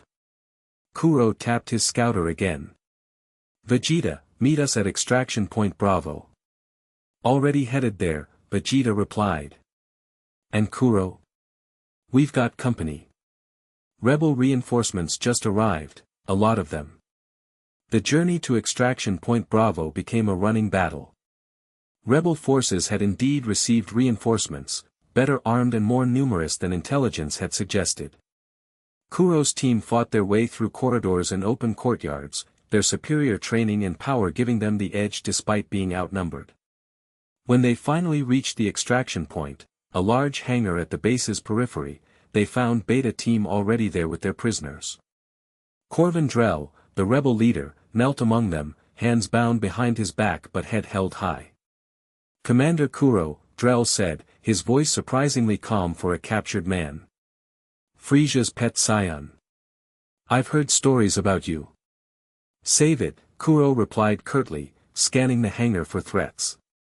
Where's Vegeta? As if summoned by his name, the Scion Prince blasted through a side entrance, leaving smoking bodies in his wake.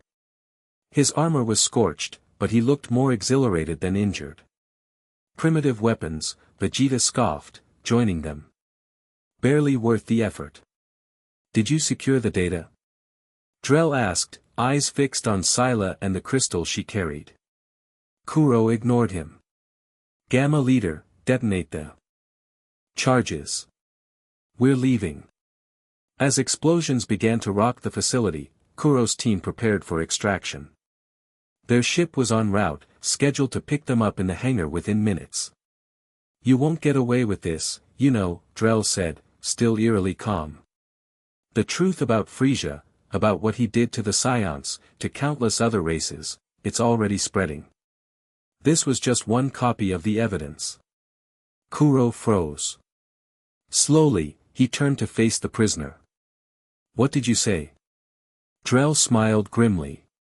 You heard me. We transmitted the data 12 hours ago, before you even entered the system. Destroying this base won't change anything.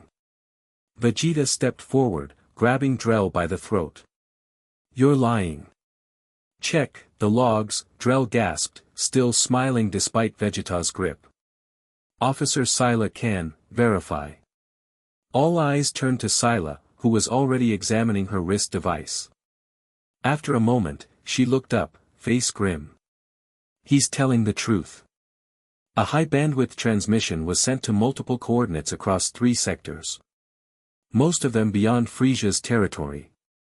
Vegeta released Drell, who collapsed, coughing but still wearing that satisfied smile. You're too late, he wheezed. The galaxy will know what FRIEZA really is. What he did to your people, Scions. Kuro's mind raced. This changed everything. If the mission objective, preventing the data transmission, had already failed before they arrived. Commander, Scylla said urgently. Our ship is approaching. We need to leave now. Kuro made a swift decision. Load the prisoners. We're taking them with us. What? Vegeta snarled. FRIEZA ordered their elimination. And he'll get what he wants, Kuro replied smoothly. But first, we need to interrogate them. Find out exactly what was in that transmission, who received it, how to mitigate the damage. He met Vegeta's suspicious gaze. Unless you want to explain to Lord FRIEZA why we let this intelligence leak happen under our watch. The prince's eyes narrowed, but he nodded grudgingly. Fine. But you're taking responsibility for this decision. Always do, Kuro replied as their ship descended into the hangar, its ramp extending. Now move out. The return journey to FRIEZA's flagship was tense. The prisoners were secured in the ship's holding cells, while Kuro sequestered himself with Officer Scylla to analyze the captured data crystal. "This is worse than I imagined," Scylla said, scrolling through files in the Phantom's secure briefing room. "Detailed records of every planet FRIEZA has destroyed. Lists of species he's driven to extinction. Financial corruption, double-crossing allies." She looked up at Kuro. "And incontrovertible evidence that he personally destroyed planet Vegeta, killing millions of Scions in an instant." Kuro stared at the footage playing on a secondary screen, the same clip he'd glimpsed in the rebel base. FRIEZA, hovering above planet Vegeta in his hover chair, finger extended, a massive energy ball growing at its tip. The sadistic smile on his face as he launched it. The planet's explosion, rendered in high definition. "Why?" Kuro asked, his voice barely audible. "Why would he destroy an entire race of warriors who served him?" "Fear," Scylla replied. "According to these files, FRIEZA received a prophecy that a Super Saiyan would arise to challenge his rule. Rather than risk it, he decided to eliminate the entire species." She paused. "Except for a select few he could control. You, Vegeta, Raditz, Nappa." Kuro's hands clenched into fists. His entire life had been built on a lie. The being he'd served so faithfully, tried so desperately to please, had murdered his people, his planet, his real family. "He told me he saved me," Kuro said, the words tasting like poison. "That he saw potential in me when others didn't." "He saw a tool," Scylla said gently. "A weapon he could shape and control." A knock at the door interrupted them. Kuro quickly shut down the displays as Vegeta entered, looking grim. "The prisoners are secure," the prince reported. "Drell is asking to speak with you specifically." "Me? Why?" "He wouldn't say." Vegeta's eyes flicked to Scylla, then back to Kuro. "But I suggest you hear him out. There's something off about this whole mission." Kuro nodded. "I'll talk to him. Meanwhile, review the data crystal with Officer Scylla. She'll show you what we found." Vegeta raised an eyebrow but didn't argue.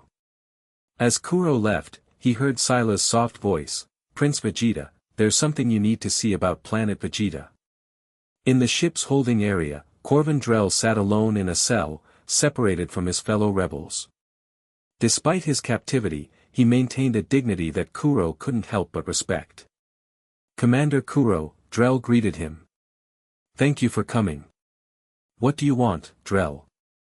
"To offer you a choice." The rebel leader leaned forward. "You've seen the files by now, I assume. You know what FRIEZA did to your people." Kuro kept his face carefully neutral. "If you're hoping to turn me against Lord FRIEZA, you're wasting your time." Drell smiled sadly. "No, I'm hoping to save your soul. There's a resistance growing, Kuro. Not just my small group, but across the galaxy. Species who have suffered under FRIEZA's boot, worlds he's ravaged, families he's destroyed. They're uniting, preparing. To do what? Challenge the most powerful being in the universe. Suicide isn't resistance, Drell.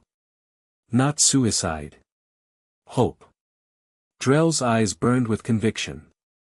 "There's a legend among the Scions, a warrior of unprecedented power who rises in times of greatest need. The Super Saiyan." Kuro snorted. "A fairy tale. Is it? FRIEZA believed it enough to destroy your entire planet." Drell stood, approaching the energy barrier separating them. "What if the power is real, Kuro? What if you or Vegeta could achieve it? What if that's why FRIEZA keeps you close, not just as weapons, but as potential threats he can monitor?" The words struck closer to home than Kuro wanted to admit. He'd experienced moments during intense battles when something seemed to stir inside him, a power beyond his normal limits, raw and untapped. "What's your point, Drell?" Join us. You and Vegeta both. With Science leading our forces, we could, enough. Kuro cut him off. You're delusional if you think we'd throw away everything on your wild theories. Drell studied him for a long moment. You're not as loyal as you pretend, Commander. I can see it in your eyes. The doubt. The anger. The truth is already changing you. Kuro stepped closer to the barrier, lowering his voice. Even if what you say about FRIEZA is true, even if I believed your resistance had a chance, why would I trust you? You were a FRIEZA force commander yourself once. What makes you any better? I saw the truth and chose to act on it, Drell replied simply. That's all any of us can do. He reached into his tunic and pulled out a small device, pressing it through a gap in the energy barrier. Take this. It's keyed to a secure communication frequency. When you're ready, and you will be ready, Kuro, use it to contact us. Against his better judgment, Kuro took the device, slipping it into his armor. You're going to die when we reach FRIEZA's ship. You know that, right? Perhaps. Drell smiled. But ideas don't die with their messengers, Commander. Remember that. FRIEZA was waiting when they docked, his hover chair surrounded by his elite guards including Zarbon and Dodoria. His expression was unreadable as Kuro and Vegeta approached, with Scylla slightly behind them. My lord, Kuro said, kneeling. Mission complete. The rebel base has been destroyed, and we've captured the leadership for interrogation. Interrogation? FRIEZA's voice was dangerously soft. I believe my orders were to eliminate them. A tactical adjustment, my lord, Kuro replied smoothly. We discovered that the rebels had already transmitted sensitive data before our arrival. I brought the leaders for questioning to determine the extent of the leak. FRIEZA's eyes narrowed. I see. And the data itself? Scylla stepped forward, offering the crystal. Secured, Lord FRIEZA. I've begun analysis, but the volume is substantial. FRIEZA took the crystal, examining it briefly before handing it to Zarbon. Have our technicians extract everything. I want a full report within the hour. His gaze returned to Kuro. The prisoners will be taken to interrogation. Dodoria will handle it personally. With respect, Lord FRIEZA, Kuro ventured, I believe I should conduct the interrogation. I'm familiar with the mission parameters and, your role in this operation is complete, Kuro, FRIEZA interrupted, his tone brooking no argument. You and your team are dismissed. Rest, recover. We'll discuss your tactical adjustments another time. The dismissal was clear. Kuro bowed again, signaling his team to withdraw. As they walked away, Vegeta fell into step beside him. He knows something's wrong, the prince muttered. He never lets Dodoria handle sensitive interrogations. Maybe he just wants to punish Drell personally, Kuro replied, keeping his voice low. They have history. Vegeta snorted. Don't be naive. FRIEZA suspects something. The question is what? They parted ways at a junction, Vegeta heading to his quarters while Kuro continued toward the ship's officer section. As he rounded a corner, he nearly collided with Officer Scylla. Commander, she said, seeming unsurprised to find him there. A word in private? Kuro glanced around, then nodded toward his quarters. Once inside with the door secured, he turned to her. What is it? We don't have much time, Scylla said urgently. FRIEZA's technicians will discover that I've already accessed the most damaging files. When they report that to him. Why would that matter? Kuro asked, suddenly suspicious. You're a tactical intelligence officer. You were supposed to analyze the data. Scylla's amber eyes held his. Because I'm not who you think I am, Commander. She reached up, touching a spot behind her ear. Her appearance flickered, the violet skin and silver hair fading to reveal subtler changes, her skin now a pale blue, her hair white with streaks of lavender. You're Kuro stared, recognition dawning. You're one of them. The rebels. Yes. She nodded. My real name is Scylla, at least. I was inserted into FRIEZA's intelligence division 3 years ago. Deep cover. Kuro's mind raced. He should arrest her immediately, turn her over to FRIEZA. That's what a loyal officer would do. Instead, he asked, why reveal yourself to me now? Because you need to know the truth before FRIEZA silences it forever. She approached him, fearless despite his superior strength. I've watched you for years, Kuro. You're not like the others. You show mercy when you can. You minimize suffering. You question, even if only in the privacy of your own mind. You don't know me, Kuro said, but the protest sounded hollow even to his ears. I know you better than you think. Her voice softened. And I know you've seen the footage of what FRIEZA did to your people. What will you do with that knowledge, Kuro? The question hung in the air between them.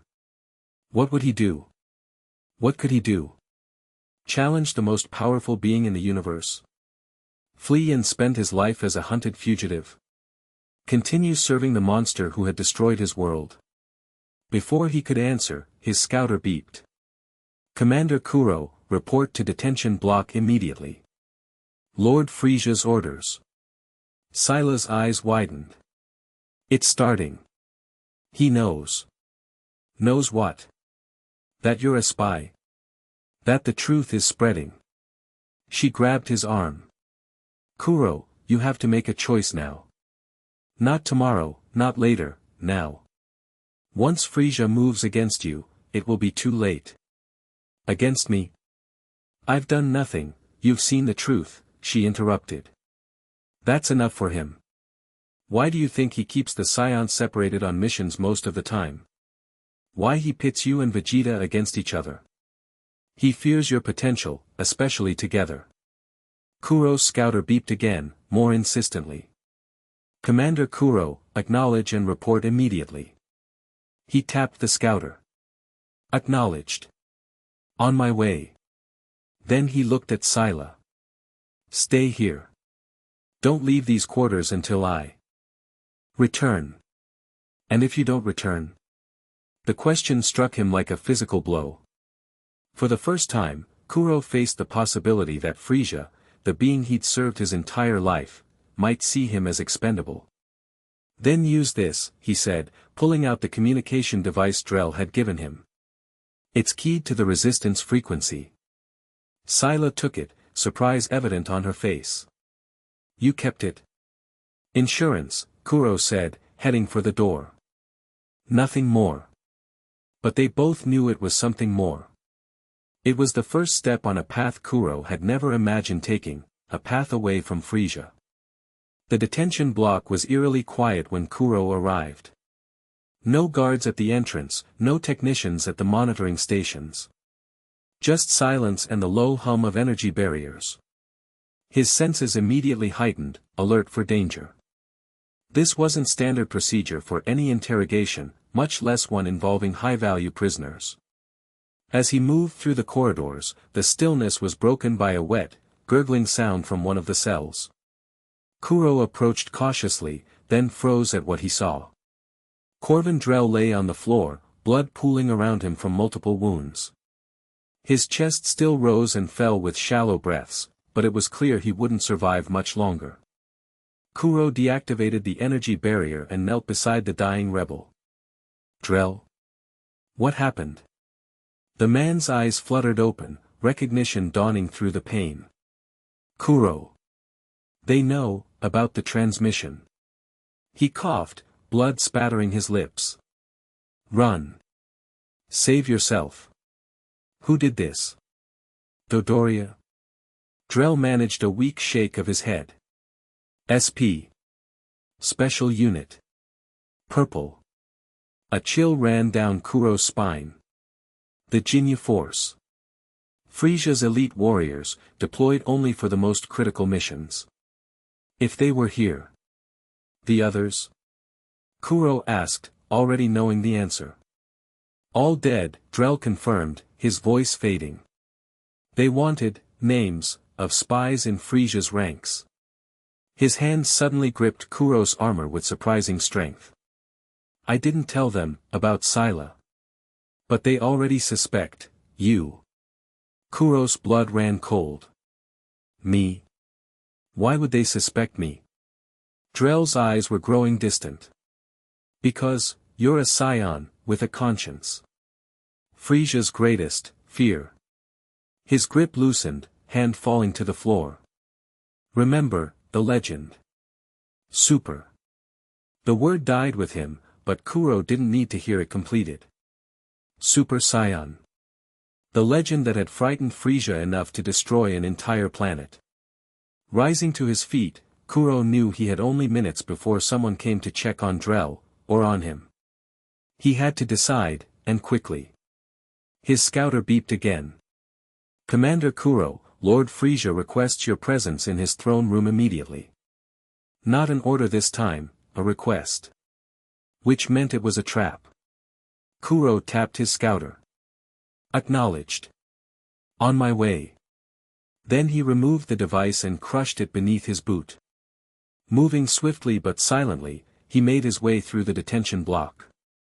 The other cells confirmed Drell's words, all the rebel prisoners were dead, their bodies showing signs of brutal interrogation. As he reached the exit, a familiar voice stopped him cold. Going somewhere, Kuro?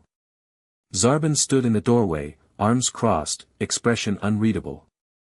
I was summoned by Lord FRIEZA, Kuro replied, keeping his voice steady. Yes, you were. Zarbon's eyes flicked to the crushed scouter on the floor behind Kuro. Yet you seem to be taking a rather indirect route. And disposing of your communication device. Kuro tensed, ready for combat. Despite years of training with Zarbon, he wasn't sure he could defeat the elegant warrior, especially not in his transformed state. To his surprise, Zarbon stepped aside. The Western Hangar. Bay 12. Vegeta is already there. Kuro stared, not comprehending. What? Don't make me spell it out, Zarbon hissed, glancing nervously over his shoulder. You have perhaps 10 minutes before the Jinyu force finishes their celebration and comes looking for you. You're helping me escape. Kuro couldn't hide his shock. Something like regret flashed across Zarbon's face. Let's just say I'm repaying a debt. You spared my cousin Andresius IV when you were supposed to eliminate all witnesses. I never forgot that. Kuro remembered the mission, a covert operation to assassinate a planetary governor who had been skimming resources. He'd let a civilian go, never realizing the man was related to Zarbon. Why is Vegeta in the hangar? Kuro asked, still suspicious. Because he's not a fool, Zarbon replied. He saw the footage too. He knows what comes next. He stepped further aside. Now go, before I change my mind. Kuro hesitated only a moment before moving past him. At the junction, he paused. Thank you, Zarbon. Don't thank me, the teal warrior replied, not meeting his eyes. Just don't get caught. FRIEZA won't be as merciful with you as he was with Planet Vegeta. Kuro raced through the ship's corridors, avoiding main passageways and security checkpoints. His mind spun with the rapid collapse of everything he'd known. In less than a day, his entire existence had been upended, from trusted commander to fugitive, from loyal servant to marked target. He had to get to his quarters first. Silo was waiting there, and if what Zarbon said about Vegeta was true, they needed to move quickly. As he approached his section of the officer quarters, he spotted a patrol of soldiers ahead. Before they could see him, he ducked into a maintenance shaft, climbing through the narrow space until he reached the access panel near his room. Peering through the grate, he saw his door was intact, with no guards posted, a good sign. He removed the panel silently and slipped into the corridor, approaching his quarters with caution. Inside, Scylla was pacing anxiously. She spun toward the door as it opened, dropping into a defensive stance, then relaxing when she saw him. Kuro. What happened? I heard alarms in the detention section. We need to leave. Now. He moved to a wall panel, pressing his palm against a hidden scanner. A compartment slid open, revealing emergency supplies and a backup scouter. The Jinyu force is here. They've killed all the prisoners. Scylla paled. Including Drell? Yes. Kuro grabbed the supplies, stuffing them into a small pack. Zarbon says Vegeta is waiting in the western hangar. He's planning to escape too. Vegeta? Scylla looked shocked. He's actually leaving FRIEZA's service. Apparently seeing your own planet destroyed on video changes perspectives, Kuro said grimly. Can you fight if necessary? She nodded, pulling a small energy pistol from her boot. Not on your level, but I can handle regular soldiers. Good. Kuro tossed her the pack. There's a secondary route to the western hangar through the maintenance tunnels. Less likely to be guarded. They moved quickly but cautiously through the ship, using service corridors and maintenance shafts to avoid detection. Twice they had to hide as patrols passed, and once Scylla used her hacking skills to loop security footage as they crossed a monitored junction. Why is Vegeta helping us? Scylla asked as they crawled through a narrow duct. He's never struck me as the cooperative type. He's not helping us, Kuro replied. He's helping himself. But right now, our interests align. And after we escape? Kuro hadn't thought that far ahead. One problem at a time. They emerged near the western hangar, the sounds of activity growing louder as they approached. Kuro held up a hand, signaling Scylla to wait as he peered around a corner. The hangar was a hive of motion, technicians preparing ships, soldiers loading supplies. And in the center, arguing heatedly with a small, round-headed alien, was Prince. Vegeta. I don't care about your inventory protocols, Vegeta snarled, lifting the alien by his uniform. The ship will be ready when I say it's ready. Everything looks normal, Kuro murmured. Vegeta's creating a distraction. We need to reach Bay 12 without being noticed. Scylla pointed to a cargo loader moving across the hangar floor. We could use that for cover. Kuro nodded. They timed their move carefully, darting behind the loader as it trundled toward the far side of the hangar. From there, they slipped between parked vessels, working their way toward Bay 12. The ship waiting there was perfect for their needs, a mid-sized scout vessel with considerable speed and decent weaponry. More importantly, it was already powered up, its ramp extended as if expecting passengers. Too convenient, Kuro whispered, scanning for traps. This feels like a setup, came a jovial voice from behind them. My, aren't you the clever one? Kuro whirled around to see a purple-skinned alien striking a ridiculous pose, one leg extended, arms formed into an elaborate configuration above his head. Captain Jinyu, leader of FRIEZA's elite fighting force, grinned at them maliciously. Captain Jinyu, Kuro said, pushing Scylla behind him. I didn't realize Lord FRIEZA had summoned your team. Special circumstances, Jinyu replied, maintaining his absurd pose. When valuable assets start thinking for themselves, Lord FRIEZA calls in the specialists. His eyes narrowed. Assets like you, Commander Kuro. Or should I say, former commander. Across the hangar, shouts erupted as Vegeta apparently noticed their predicament. The Scion Prince abandoned his argument with the technician and launched into the air, heading their way. Your little Scion alliance won't help you, Jinyu said, finally dropping his pose to stand normally. The whole force is here. Jeese and Berta are handling your princeling as we speak. On cue, crashes and energy blasts erupted from the other side of the hangar as Vegeta engaged two of the Jinyu force members, a red-skinned warrior with flowing white hair and a tall, blue reptilian speedster. Run, Kuro said to Scylla. Get to the ship. I'll hold him off. But, go. He pushed her toward the ramp, then turned to face Jinyu. I always wondered which of us was stronger, Captain. Shall we find out? Jinyu laughed. Brave words from a dead man.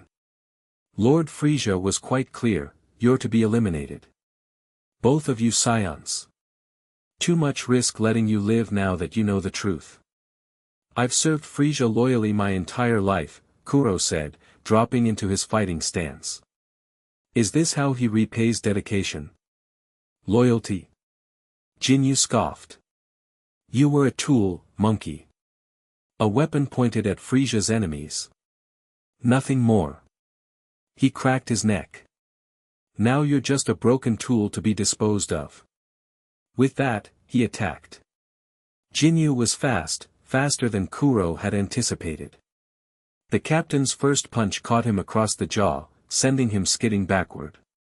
Before he could recover, Jinyu was on him again, unleashing a barrage of strikes that Kuro could barely block. Is this all the famous Commander Kuro can offer? Jinyu taunted, landing a kick to Kuro's ribs that cracked his armor. Pathetic. Kuro grunted in pain but used the momentum from the kick to create distance. He needed space to counterattack. Gathering his ki, he fired a series of energy blasts at Jinyu, not expecting them to hit but hoping to disrupt the captain's rhythm. Jinyu batted the blasts aside with contemptuous ease. Energy attacks? Against the captain of the Jinyu force? You insult me. But Kuro had achieved his goal, creating enough separation to launch his real attack. Vanishing from sight, he reappeared behind Jinyu, unleashing his most powerful technique. Phantom Strike, he shouted, his fist glowing with concentrated energy as he drove it toward Jinyu's exposed back. To his shock, Jinyu caught his wrist without even looking. Predictable, the captain said, then twisted, flinging Kuro across the hangar. Kuro crashed into a stack of cargo containers, pain exploding across his back and shoulders. As he struggled to rise, his scouter beeped with a power reading that made his blood run cold. 120,000, Jinyu's power level was nearly triple his own. Beginning to understand the situation, Jinyu asked, strolling toward him. You never had a chance, scion. Lord FRIEZA kept you around as a pet, nothing more. Your entire race was a failed experiment, strong enough to be useful, too weak to be threatening. Across the hangar, Vegeta wasn't faring much better. Despite his incredible growth over the years, he was clearly outmatched against both Jis and Berter.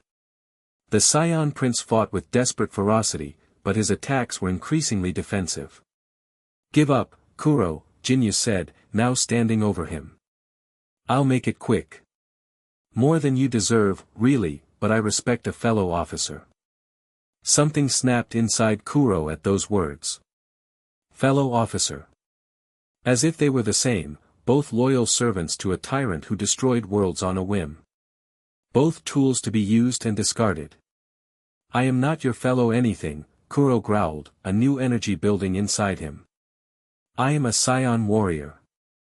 The power surged through him like lightning, raw and untamed.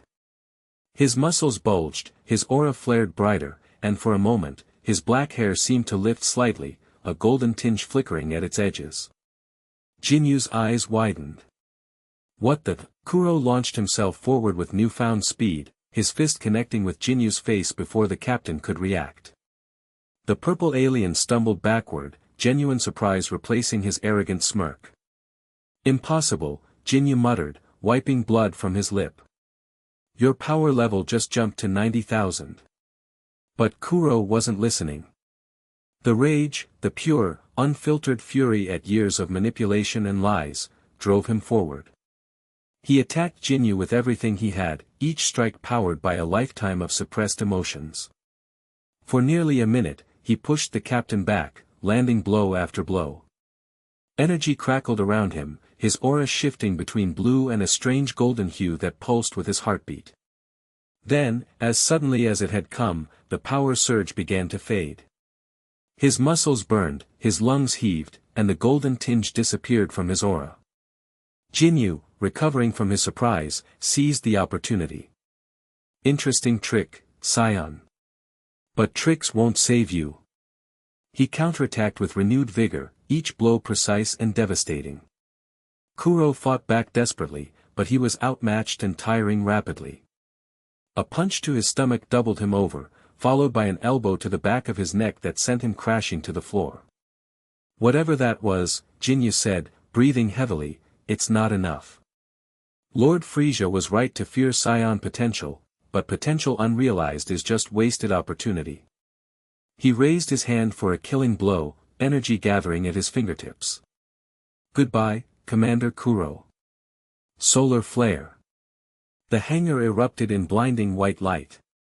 Jinyu screamed, hands flying to his eyes. Across the bay, similar cries came from Jis and Berter. Through squinted eyes, Kuro saw Scylla at the ship's ramp, hands raised from casting the technique. Behind him, someone grabbed his arm. Get up, you fool. Vegeta snarled, dragging him to his feet. That won't hold them long. Together, they staggered toward the ship. Scylla helped pull them inside, then slammed her hand on the control panel. The ramp retracted as the engines roared to life. Can you fly this thing? Vegeta demanded, collapsing into a seat, his armor cracked and blood streaming from a cut above his eye. Better than you, Scylla replied, jumping into the pilot's chair. Her fingers danced across the controls as the ship lifted off. Outside, Jinyu was recovering, his vision clearing. Stop them, he bellowed, launching himself toward the departing vessel. Hang on. Scylla yelled as she punched the thrusters to maximum. The ship shot forward, clipping a stack of containers before careening through the hangar's energy barrier into open space. Alarms blared immediately as FRIEZA's flagship recognized the unauthorized departure. Defensive turrets swiveled toward them, energy weapons charging. They're locking weapons. Kuro shouted, checking the tactical display. Evasive maneuvers. Scylla banked the ship hard, narrowly avoiding the first barrage of energy blasts. I need coordinates. Where are we going? Vegeta and Kuro exchanged looks. Neither had planned beyond escape. Anywhere but here, Vegeta growled. Just get us out of firing range so we can jump to hyperspace.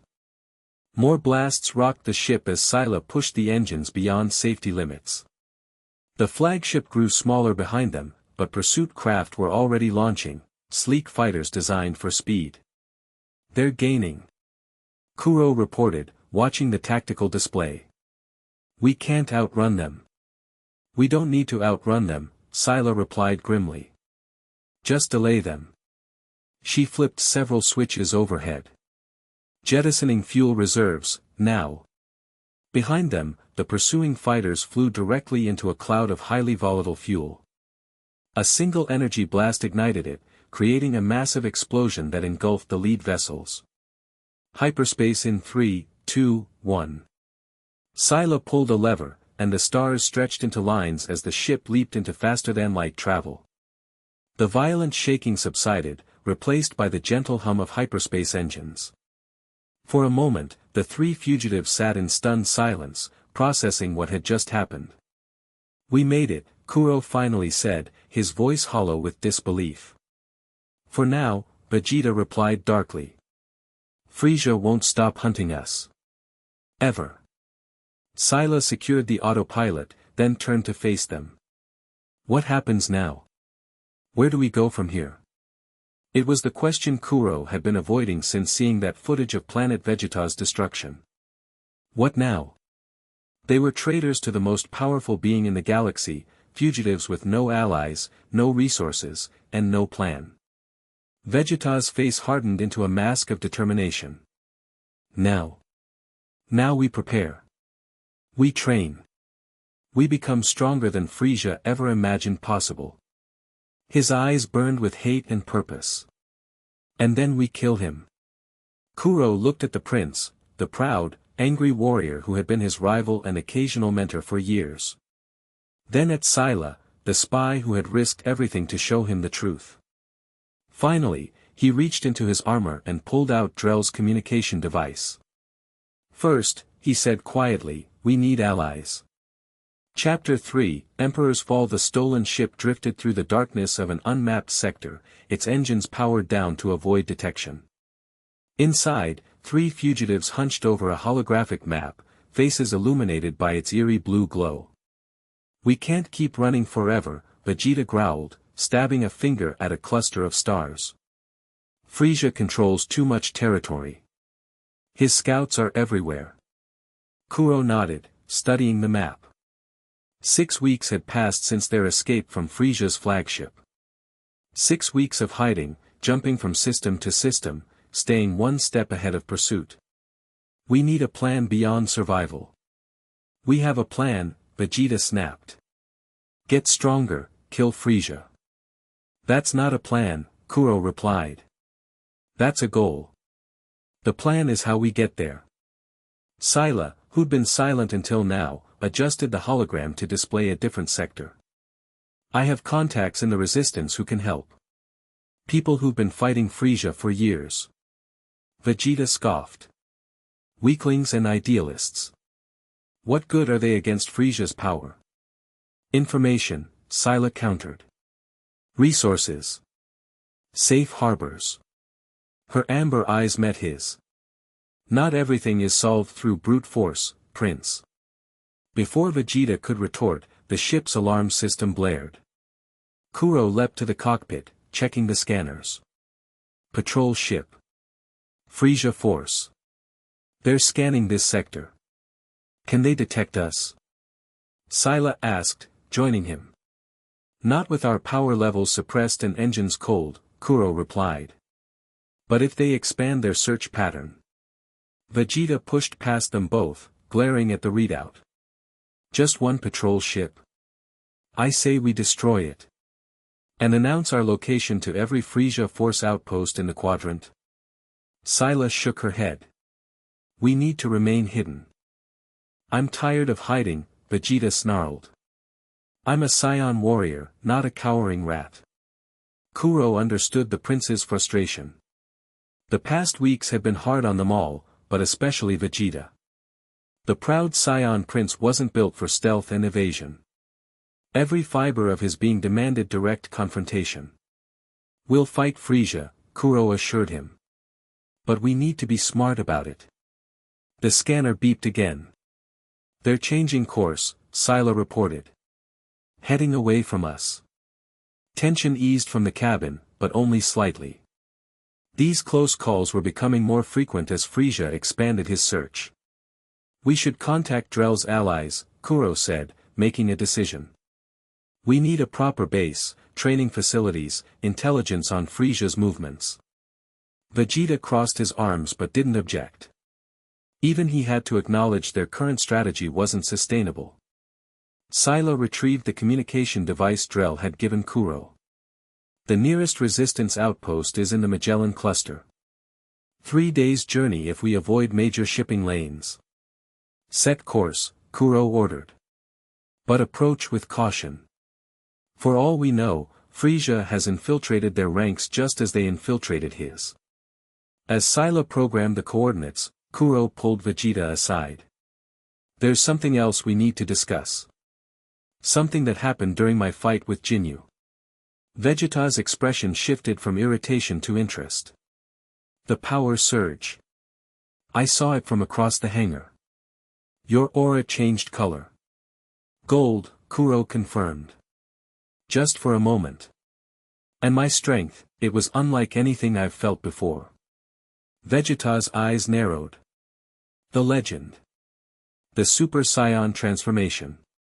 You think that's what it was?" "A glimpse of it, perhaps." Vegeta studied him with new intensity. "What triggered it?" Kuro thought back to that moment. "Rage. Betrayal. Learning everything I believed was a lie.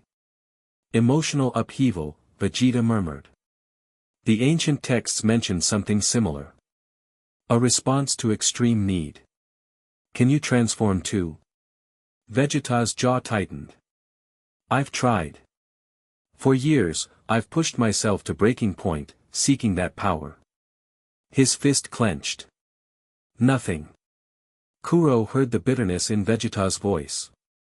For the prince, the Super Saiyan legend wasn't just about power, it was birthright, destiny, validation of his royal blood. The fact that Kuro, low-class warrior, had touched that power first must sting. "We'll figure it out together," Kuro offered. "If I can access it, so can you." Vegeta didn't respond, turning away to stare out the viewport at the endless stars. 3 days later, their ship approached the Magellan Cluster, a dense collection of stars partially hidden within a nebula, perfect for concealing a rebel base. Following encrypted coordinates from Drell's device, they navigated through the colorful gases toward a seemingly unremarkable asteroid. "I'm reading no life signs," Kuro said, checking the scanner. "Are you sure this is right?" Sila nodded, guiding the ship toward a dark crevice in the asteroid's surface. "The base is shielded. Standard resistance protocol." As they drew closer, the crevice revealed itself to be an artificial canyon leading to hidden hangar doors. The doors slid open as they approached, responding to a signal from Drell's device. "Convenient," Vegeta muttered suspiciously. "Almost like they're expecting us." "They probably are," Sila replied. "The resistance has monitored our movements since we escaped. They know we're coming." The ship eased into a spacious hangar carved from the asteroid's interior. A dozen other vessels were docked inside, a motley collection of fighters, transports, and repurposed FRIEZA force crafts.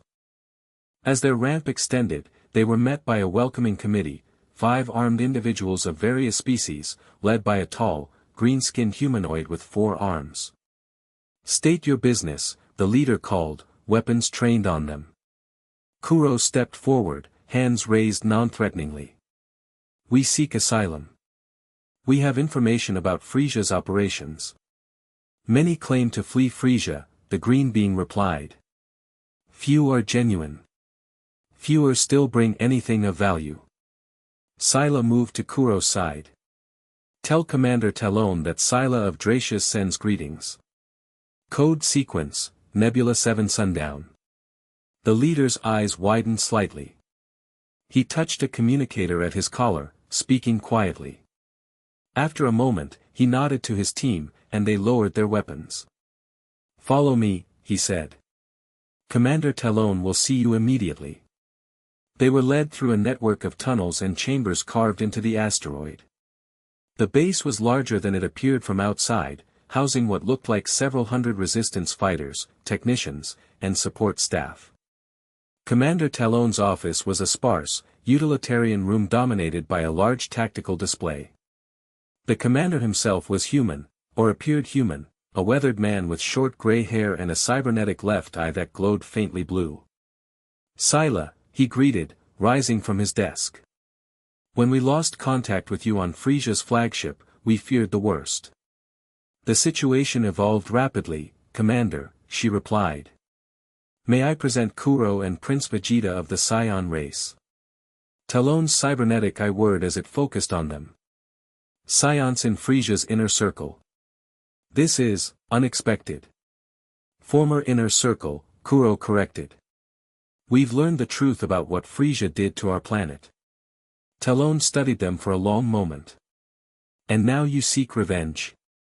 "Justice," Kuro said. "Power," Vegeta added simultaneously. Talon's mouth twitched in what might have been amusement. "Please, sit. We have much to discuss." Over the next hour, they exchanged information. Kuro and Vegeta shared details of FRIEZA's operations, security protocols, and the layouts of key facilities.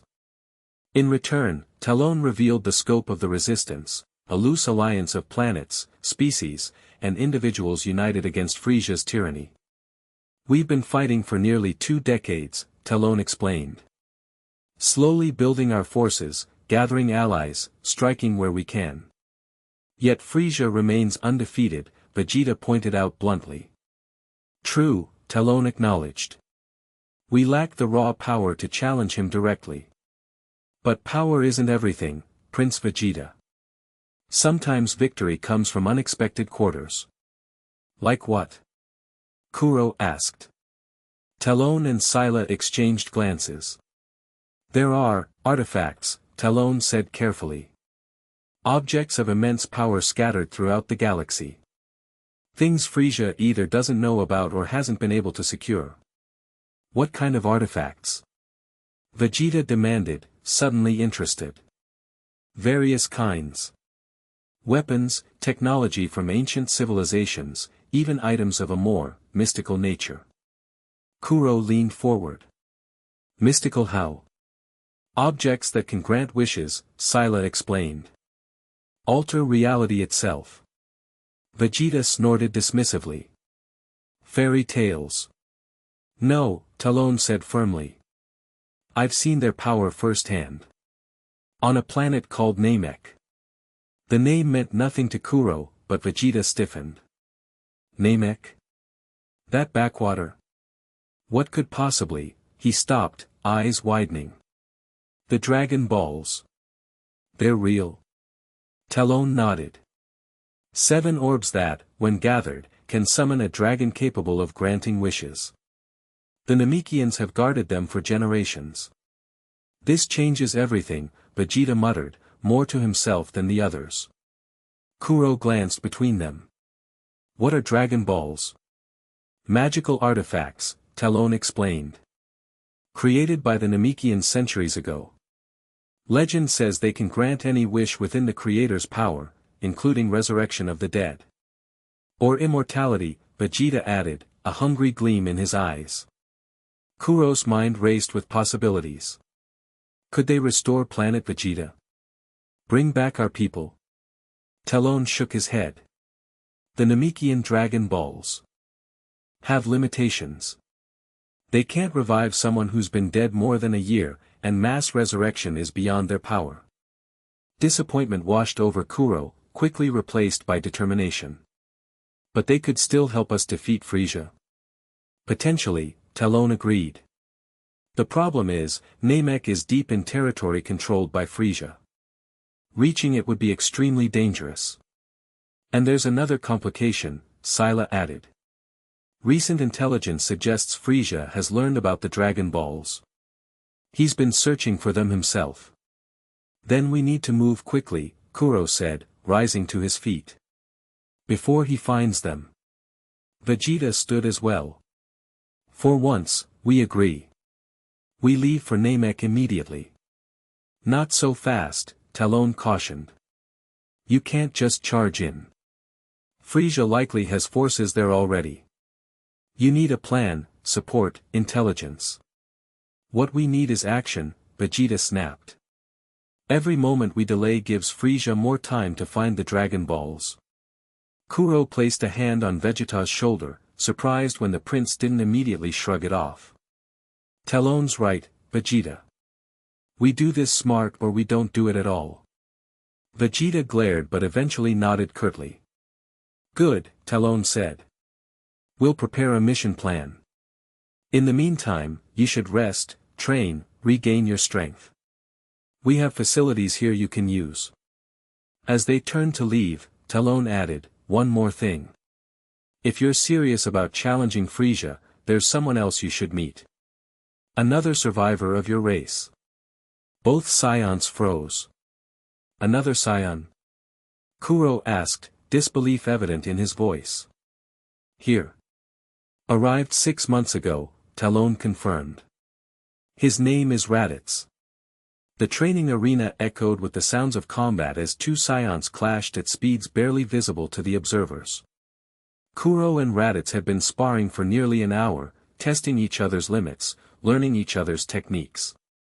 Raditz, with his imposing height and wild mane of black hair, fought with a brutal efficiency that spoke of years surviving on his own. Though not as powerful as Kuro or Vegeta, he compensated with experience and cunning. Not bad for FRIEZA's pet, Raditz taunted as they separated, both breathing heavily. But you telegraph your left strikes. Kuro grinned, wiping sweat from his brow. And you drop your guard after energy attacks. From the sidelines, Vegeta watched with arms crossed, his expression unreadable. Beside him, Scylla monitored their power levels on a modified scouter. Again, Kuro called, dropping into his fighting stance. Raditz charged, unleashing a flurry of punches that Kuro blocked and dodged. They moved across the arena in a deadly dance, trading blows that would have killed lesser warriors. Enough, Vegeta finally called. We're wasting time. The fighters separated, turning to the prince. 6 weeks we've been here, Vegeta continued, frustration evident in his voice. Training, planning, gathering intelligence. Meanwhile, FRIEZA draws closer to the Dragon Balls. The latest reports confirm he's on Namek personally, Scylla added. With a significant force. He's already collected 3 Dragon Balls. Kuro's jaw tightened. Then we move now. Today. About time, Raditz growled. I've been ready since you arrived. The plan they developed with Talon was risky but offered their best chance. A small, fast ship would carry them to Namek under stealth. While FRIEZA searched for the remaining Dragon Balls, they would locate the Namekian elders who could help them use the artifacts. We'll need every advantage, Kuro said as they headed to the command center for final briefing. Scylla, what about the power suppressors you mentioned? Prototypes, but functional, she replied. They'll mask our energy signatures from FRIEZA's scouters, at least temporarily. Useful for infiltration. When they reached the command center, Talon was waiting with a holographic display of planet Namek. Final intelligence update, he announced. FRIEZA has established a base here, near the northern continent. His forces are spreading outward, searching villages for the remaining Dragon Balls. Casualties? Kuro asked. Talon's expression darkened. Hi. The Namekians are peaceful by nature. They're no match for FRIEZA's soldiers. Kuro felt a familiar anger building inside him. More innocent lives sacrificed to FRIEZA's ambition. The ship is prepared, Talon continued. Stealth systems, weapons, supplies for 2 weeks. It's the best we can offer. It'll be enough, Kuro assured him. We don't plan to stay long. One more thing, Talon said, his tone growing more serious. Our operatives report that FRIEZA isn't alone. The Jinyu force accompanies him. Vegeta cursed. All of them? Apparently. FRIEZA's taking no chances with the Dragon Balls. The news complicated matters. Individually, they might be able to handle members of the Jinyu force now, their training had been intense, their power levels increasing steadily. But all 5 elite warriors, plus FRIEZA himself? The odds were not in their favor. It doesn't change the plan, Kuro decided. We still need those Dragon Balls. Then let's stop talking and start moving, Raditz urged. Every minute costs Namekian lives. As the others left to make final preparations, Scylla pulled Kuro aside. There's something else. Something Talon didn't mention in front of the others. Kuro raised an eyebrow. What? Another scion has been spotted on Namek. Working with FRIEZA. Who? Nappa? Scylla shook her head. A female. Young, powerful. Goes by the name Caulifla. Kuro frowned. I've never heard of her. Neither had we. She must have been off-world when planet Vegeta was destroyed. According to reports, she's fanatically loyal to FRIEZA. Does Vegeta know about her? Not yet. I thought you should decide how to handle it. Kuro considered the implications. Another scion, one loyal to FRIEZA, complicated their already dangerous mission. But it also represented an opportunity. If they could turn her against FRIEZA. I'll tell him, Kuro decided. But not Raditz. Not yet. He's unpredictable. 3 hours later, their ship broke orbit from the asteroid base. Sleek and dark, designed for stealth rather than combat, it slipped past FRIEZA's patrol routes using data provided by Resistance intelligence. In the ship's small common area, the 3 male scions and Scylla gathered around a tactical display. Our approach vector keeps us away from known FRIEZA force positions, Scylla explained. We'll enter Namek's atmosphere at night. Landing here, she highlighted a region on the map, in the Aegisa Plains. Minimal population, good cover, reasonable distance from FRIEZA's base. And the Dragon Balls? Vegeta demanded. How do we find them before FRIEZA gets the rest? The Namekian elders, Kuro replied. According to Talon, they can sense the Dragon Ball's energy. If we find them, they can guide us. Assuming they trust us, Raditz pointed out. We're not exactly the heroes they're hoping for. We're the heroes they've got, Kuro said firmly. FRIEZA's destroying their world, killing their people. They'll help us stop him. Vegeta snorted. Such confidence. And if they refuse? They won't, Kuro insisted, though doubt nagged at him. Their plan hinged on Namekian cooperation. Once we land, we split up, Scylla continued. Kuro and I will seek out the Namekian elders. Vegeta and Raditz will run interference, distracting FRIEZA's forces from our location. Cannon fodder, Raditz muttered. Wonderful. You're both powerful enough to handle regular soldiers, Kuro assured him. Just avoid the Jinyu force and FRIEZA himself. And this new scion, Vegeta added, his expression dark. This. Caulifla. Raditz's head snapped up. Another scion. Working for FRIEZA. Why wasn't I told about this? Because you're volatile, Vegeta replied coldly. And we need precision, not emotion. She's one of us, Raditz protested. We should try to bring her to our side. She's FRIEZA's weapon, Vegeta countered. Just as we were. Except she hasn't seen the truth yet. Then we show her, Kuro interjected. If possible. But the mission comes first. The Dragon Balls are our priority. The rest of the journey passed intense preparation. They checked equipment, reviewed intelligence, and rested as much as possible, knowing that once they reached Namek, every moment would be a fight for survival. Finally, after 5 days in hyperspace, they arrived. Planet Namek loomed before them, a blue-green world with 3 suns, its surface dominated by islands amid vast oceans. Beginning stealth approach, Scylla announced, powering down non-essential systems. Sensors indicate heavy activity around FRIEZA's base. Multiple power signatures consistent with elite warriors. Kuro strapped himself in, eyes fixed on the view screen. Take us in. Fast and quiet. The ship descended through Namek's atmosphere, its hull heating from friction.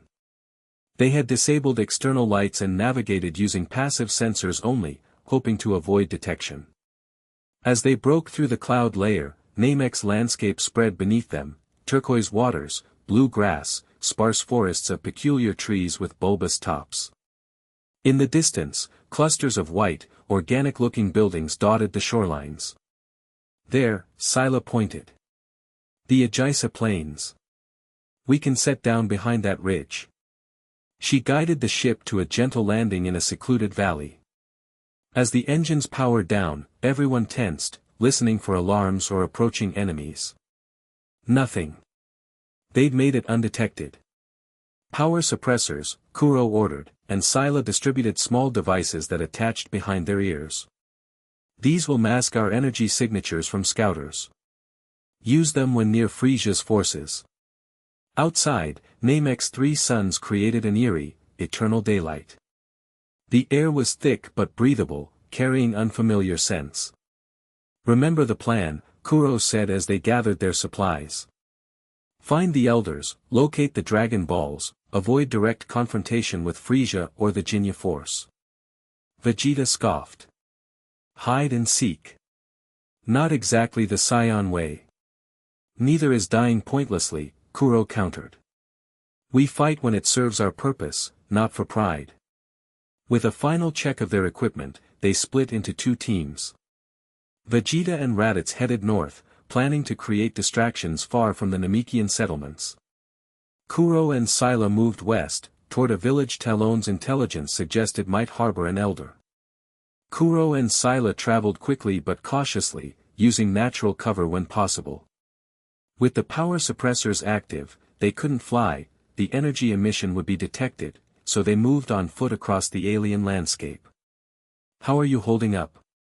Kuro asked as they paused on a ridgeline overlooking a vast lake. Scylla smiled faintly. "I've spent 3 years undercover in FRIEZA's organization. A hike across Namek is nothing." Kuro studied her, appreciating anew her resilience and courage.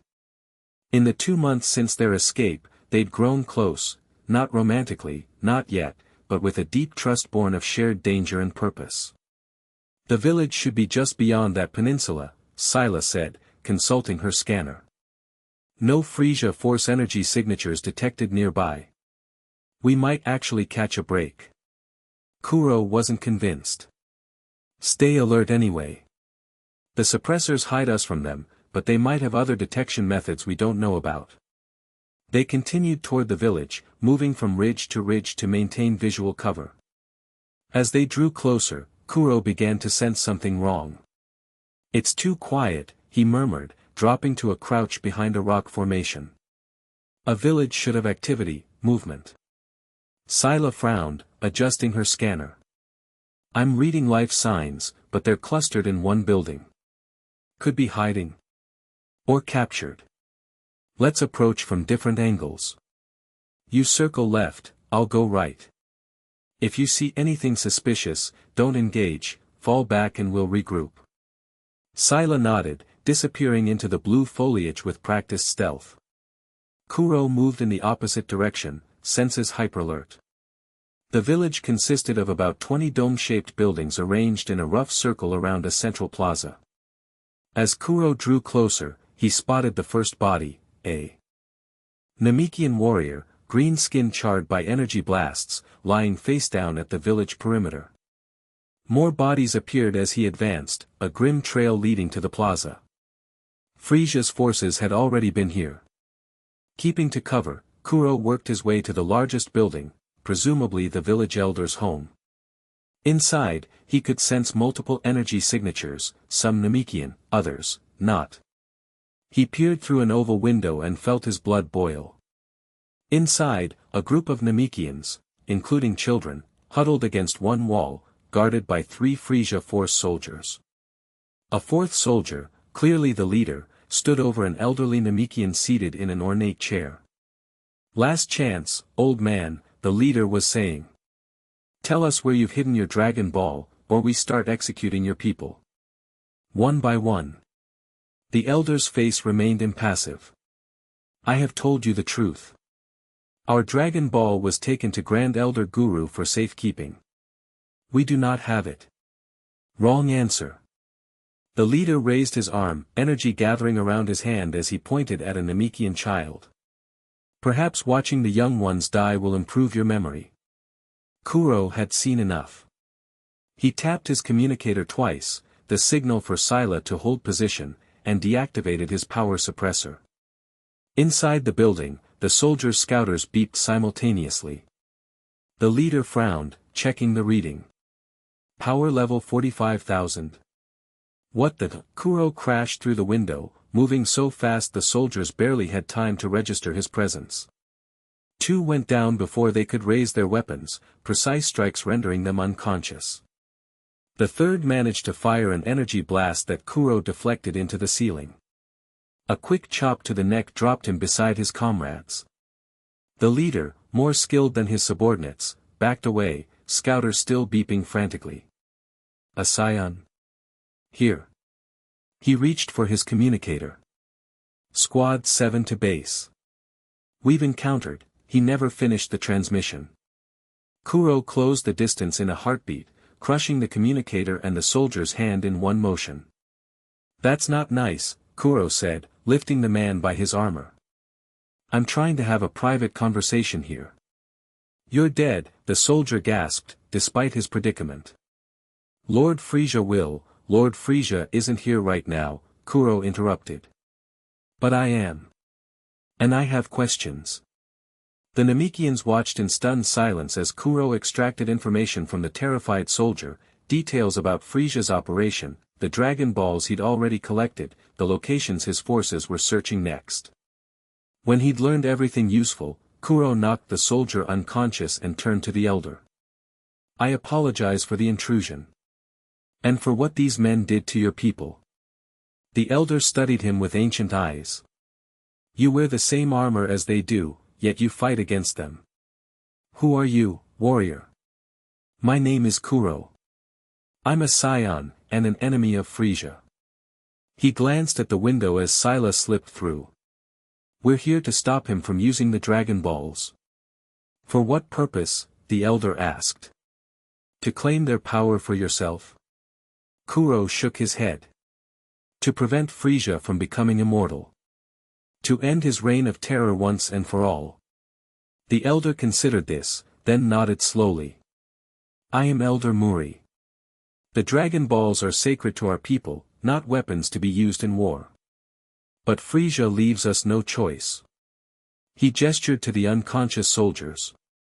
"He has already killed many of us seeking their power." "Elder Muri," Scylla said, stepping forward. "We were told you might help us find the remaining Dragon Balls before FRIEZA does." "I cannot sense their locations directly," Muri replied. "Only Grand Elder Guru possesses that ability. He is our oldest and wisest, the creator of the Dragon Balls themselves." "Can you take us to him?" Kuro asked. Muri shook his head. "I must stay with my people. But I can tell you where to find him." He pointed toward the horizon. "The tallest peak on our planet. Guru's dwelling sits atop it. But be warned, FRIEZA's soldiers searched that area already." "Then we need to move quickly," Kuro said. "Elder Muri, is there somewhere safe you can take your people? These soldiers will have reinforcements coming soon."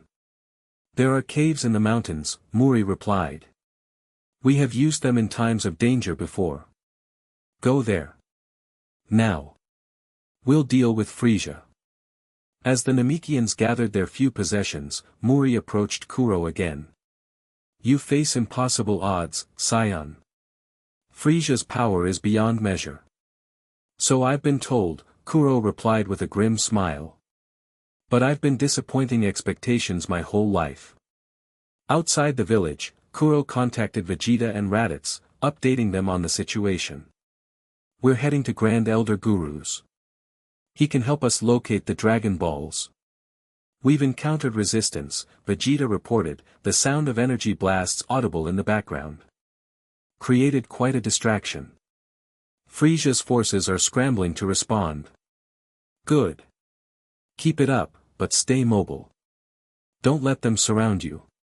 "Don't tell me how to fight, Kuro," Vegeta snapped before terminating the connection. Scylla raised an eyebrow. "He's charming as ever."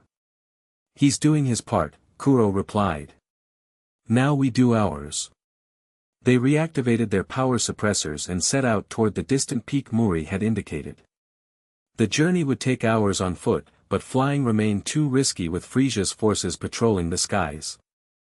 As they traveled, evidence of FRIEZA's brutality became increasingly common: destroyed villages, craters from energy blasts, occasional bodies of Namekians who had tried to resist. The sight hardened Kuro's resolve. This was what FRIEZA did to every world he touched. What he would have continued doing if Kuro had remained ignorant, a willing tool in the tyrant's hand. "You're quiet," Scylla observed as they crested a hill. "Thinking about what I was part of," Kuro replied. "How many worlds I helped FRIEZA conquer. How many people suffered because I was too blind to see the truth." "You were a child when he took you," Scylla reminded him. "Raised to believe his lies. What matters is what you do now that you know better." Before Kuro could respond, his communicator crackled. "Kuro. We've got trouble." Raditz's voice, urgent and breathless. "The Jinyu force, they're heading your way." Kuro's blood ran cold. "How?" "Our power suppressors, not you, the Elder. They somehow learned about Guru and the Dragon Balls. They're moving to secure his location before you get there. How long do we have? Minutes, maybe. They're flying direct. Fast. Kuro made a split-second decision. Scylla, can you continue to Gurus alone? I need to intercept the Jinyu force, slow them down. That's suicide, she protested. Not even you can handle all 5 of them. I don't need to beat them, just delay them. He gripped her shoulders. You're trained in stealth. Get to Guru, learn what you can about the Dragon Balls. I'll join you when I can. She wanted to argue, he could see it in her eyes, but she understood the mission's importance. Don't die, she said finally. I'd be very annoyed if you died. Kuro smiled. Wouldn't want to annoy you. With a quick nod, Scylla continued toward the distant peak while Kuro turned in the opposite direction. He removed his power suppressor, letting his energy flare, a beacon that would draw the Jinyu force to him instead of continuing toward Guru. It worked. Within minutes, he sensed 5 powerful energy signatures changing course, heading directly for his location. Kuro flew to a rocky plateau that offered good visibility and fighting room, then waited. They arrived with their trademark flare, 5 warriors descending from the sky in perfect formation, striking ridiculous poses as they landed. Jinyu Force, they announced in unison, completing their choreographed introduction with Captain Jinyu in the center, arms crossed dramatically. We meet again, Kuro, Jinyu said, dropping his pose. Lord FRIEZA will be pleased when we bring him your head. You're welcome to try, Kuro replied, dropping into his fighting stance. But I'm not the same fighter you faced before. Jinyu laughed. Neither are we. Lord FRIEZA has granted us upgrades since our last encounter. His power level began to rise, the ground trembling beneath their feet. Allow me to demonstrate. Kuro barely had time to brace himself before Jinyu attacked. The captain's speed and strength had indeed increased, his first punch creating a shockwave that cracked the plateau beneath them. Dodging desperately, Kuro retaliated with his own strikes, but Jinyu blocked them effortlessly. Disappointing, the captain taunted. After all that talk about improvement. Kuro hadn't been idle during their months in hiding. He'd trained relentlessly, pushing his limits, exploring the power surge he'd experienced during their escape. Now he called upon those reserves, his aura intensifying. Jeez, Berter, Jinyu called to his subordinates. Join the fun. Lord FRIEZA did say to bring him back in pieces. The red-skinned warrior and his blue reptilian partner needed no further encouragement. They attacked in perfect coordination, their teamwork honed by years of combat together.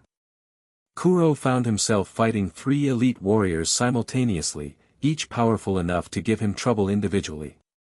He blocked, dodged, and countered, using every technique he'd mastered over the years. But it wasn't enough. A kick from Berter sent him crashing into a rock formation. Before he could recover, Jees appeared above him, hands glowing with crimson energy. Crusher Ball. Jees shouted, launching his signature attack. Kuro crossed his arms to block, taking the full impact. Pain exploded across his body as the energy sphere detonated, sending him hurtling backward through several rock formations before he crashed to the ground. Pathetic, Jinyu said, hovering above him. I expected more from FRIEZA's pet project. Kuro struggled to his feet, blood trickling from a cut above his eye. I'm just warming up, he gasped, though in truth, he was already nearing his limits. Let's end this, Jinyu decided. Rikum, Guldo, your turn. The massive, orange-haired Rikum stepped forward, cracking his knuckles. Beside him, the 4-eyed Guldo prepared his time-freezing technique.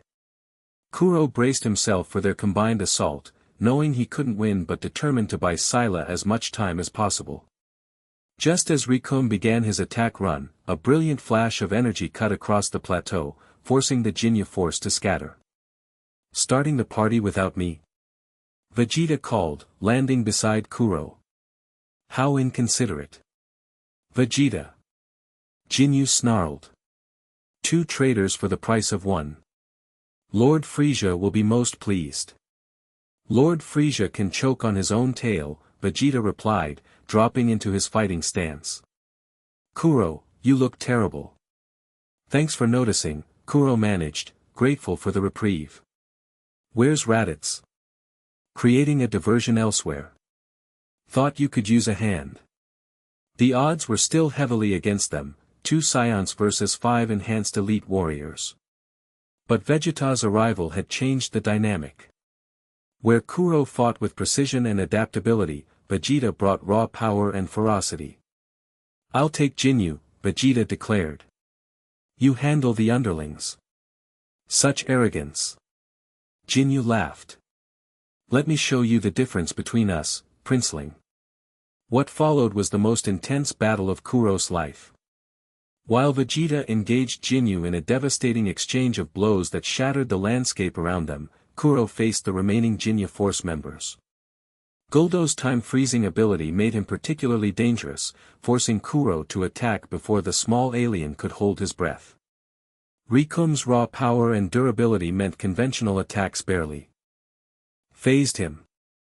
Jis and Berter continued their coordinated assault, using their speed to attack from multiple angles.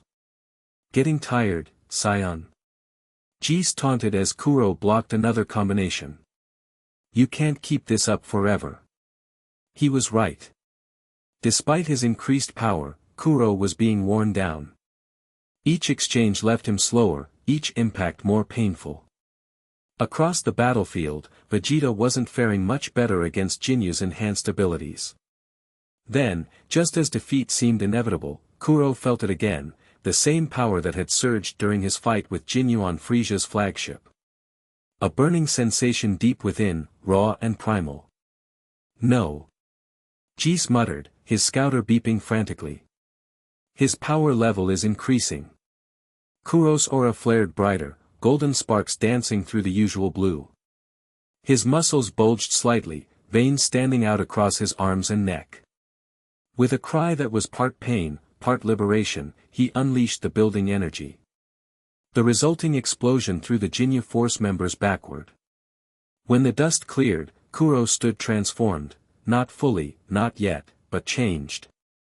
His hair lifted slightly, flickering between black and gold. His eyes sharpened, pupils contracted with intensity. What is this?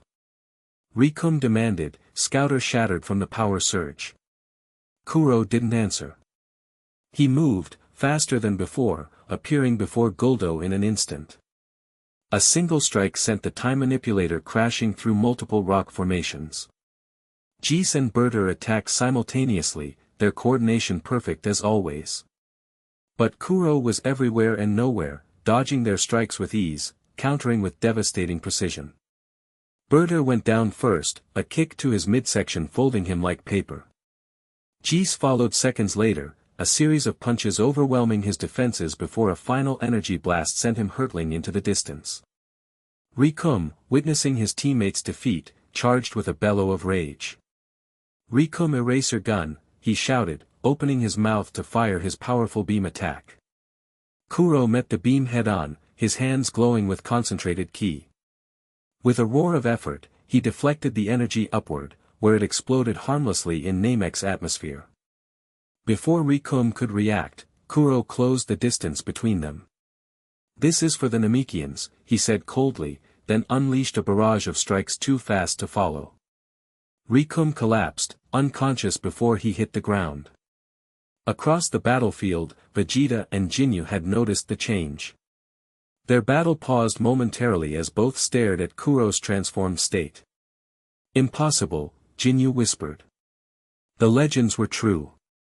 Super Saiyan, Vegeta murmured, his voice a mixture of awe and jealousy. Kuro turned toward them, golden sparks still dancing through his aura. Your turn, Captain. Jinyu's shock quickly gave way to calculation. Impressive light show, but it changes nothing. He charged, moving even faster than before, his fist aimed at Kuro's heart. Kuro caught it. One-handed. The impact created a shockwave that rippled outward, shattering nearby rock formations. It changes everything, Kuro replied, then countered with a punch of his own. The blow sent Jinyu flying backward, crashing through several plateaus before embedding in a distant cliff face. Vegeta stared, disbelief written across his features. How? How did you achieve it? Before Kuro could answer, his transformation began to fade. The golden sparks diminished, his hair settling back to its normal position. He stumbled, suddenly exhausted, and would have fallen if Vegeta hadn't caught him. I can't maintain it, Kuro gasped. Not yet. Still incomplete. But you touched it, Vegeta said, his voice tight with emotion. The legendary power. We need to go, Kuro urged, regaining his footing. Jinyu won't stay down long. And Scylla needs us at Guru's dwelling. Vegeta nodded reluctantly. Can you fly? I'll manage. They took to the sky, leaving the devastated battlefield behind. Kuro's entire body ached, the brief transformation having taxed his reserves beyond their limits. But they had no time to rest. Raditz, Kuro called into his communicator. Status report. Still breathing, came the strained reply. Created your diversion. Encountered the female scion. She's formidable. Fall back to the ship, Kuro ordered. We'll rendezvous there after we reach Guru. As they flew toward the distant peak, Kuro sensed a familiar energy signature ahead, Scylla, still making her way to Guru's dwelling. But there was something else too, a power so vast it seemed to distort the very air around it. FRIEZA, Vegeta growled, sensing it too. He's there. At Guru's. Kuro's heart sank. We're too late. They increased their speed, pushing their damaged bodies to the limit. The peak grew larger before them, and atop it sat a peculiar structure, a white, organic building perched impossibly on the narrow summit. As they drew closer, the scene below became clear. FRIEZA, in his hover chair, floated before the building's entrance. Around him lay the bodies of Namekian warriors who had tried to defend their elder. And in his hand, gleaming with unnatural light, was a Dragon Ball. So much for the element of surprise, Vegeta muttered. We stick to the plan, Kuro replied. Find the remaining Dragon Balls before FRIEZA completes the set. They descended on the far side of the peak, out of FRIEZA's direct line of sight. Kuro reached out with his senses, trying to locate Scylla. There, he whispered, pointing to a narrow crevice in the rock face. She's hidden herself. Keeping low, they worked their way toward Scylla's position. When they reached her, she was crouched behind an outcropping, observing FRIEZA through microbinoculars. Took you long enough, she whispered, relief evident despite her casual tone. I was beginning to think the Jinyu force had actually managed to kill you. They tried, Kuro replied, surveying the situation. What's happening? FRIEZA arrived about 10 minutes ago. Killed the guards, threatened the elder inside. Emerged with that Dragon Ball. She indicated the orange sphere in FRIEZA's hand. That makes 6 he's collected. 1 remains, Vegeta murmured. Where? Unknown. But FRIEZA's frustrated. I think the elder is refusing to reveal its location. As if confirming her assessment, FRIEZA's voice carried across the peak, cold with barely controlled rage. Your defiance is pointless, Grand Elder. I have 6 Dragon Balls. I will find the 7th, with or without your cooperation. But your people will suffer far less if you simply tell me where it is. From inside the dwelling came a deep, weary voice. The Dragon Balls were created to help, not to harm. I cannot aid you in your quest for power, FRIEZA. Noble sentiments, FRIEZA replied. But ultimately futile. Perhaps you need more, persuasion. He raised a finger, energy gathering at its tip, the same gesture Kuro had seen in the footage of planet Vegeta's destruction. This peak has stood for millennia. I wonder how the view will change once it's a smoldering crater. We have to stop him, Kuro hissed. How? Vegeta demanded. You're exhausted from your transformation, and I'm no match for him alone. We don't need to defeat him, Scylla interjected. Just distract him long enough for me to get inside and speak with the elder. Kuro nodded. Good plan. Vegeta and I will draw his attention. You slip inside when you can. This is suicide, Vegeta growled, but he didn't object further. On my mark, Kuro said, gathering what remained of his energy. 3, 2, 1. Now. They exploded from cover, Kuro and Vegeta launching simultaneous energy attacks at FRIEZA while Scylla circled wide, using the distraction to approach the dwelling from another angle. FRIEZA's reflexes were incredible. Despite the surprise, he erected a barrier that deflected both attacks, his expression shifting from shock to amusement as he recognized his attackers. Well, he said, his silky voice carrying across the peak. My wayward scions, returned at last. How thoughtful of you to save me the trouble of hunting you down. Sorry to disappoint you, FRIEZA. Kuro called, landing on a rock formation opposite the tyrant. But we're not here to surrender. No. FRIEZA smiled coldly. Then perhaps you're here to die. I'm happy to accommodate either preference. Vegeta landed beside Kuro, his face a mask of hatred. We know what you did to planet Vegeta, FRIEZA. To our people. Ancient history, FRIEZA waved dismissively. Unnecessary culling. Surely you're not still upset about that little incident. Little incident. Vegeta's power flared with his rage. You destroyed our entire race. Not the entire race, FRIEZA corrected. I kept the useful specimens. You. Raditz. Nappa. His gaze shifted to Kuro. My little pet project. Though I must say, your recent behavior has been most disappointing, Kuro. I learned the truth, Kuro replied, struggling to contain his own anger. About you. About what you really are. And what am I, pray tell? A monster. A coward who destroys what he fears. FRIEZA's smile vanished.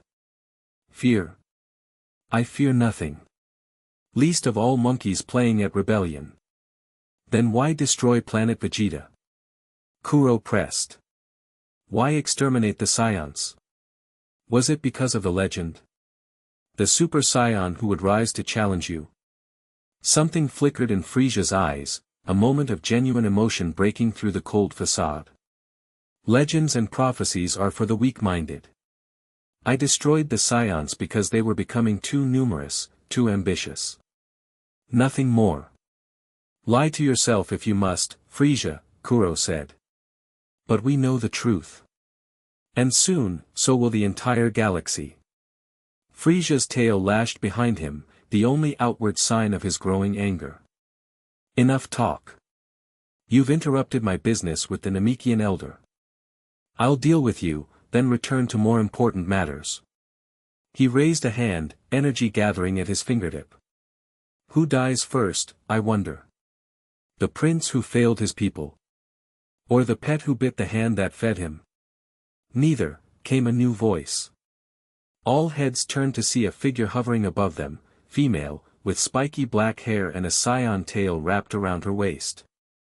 Her armor bore FRIEZA's insignia, but her expression was one of confusion. Caulifla, FRIEZA greeted. Perfect timing. Help me eliminate these traitors.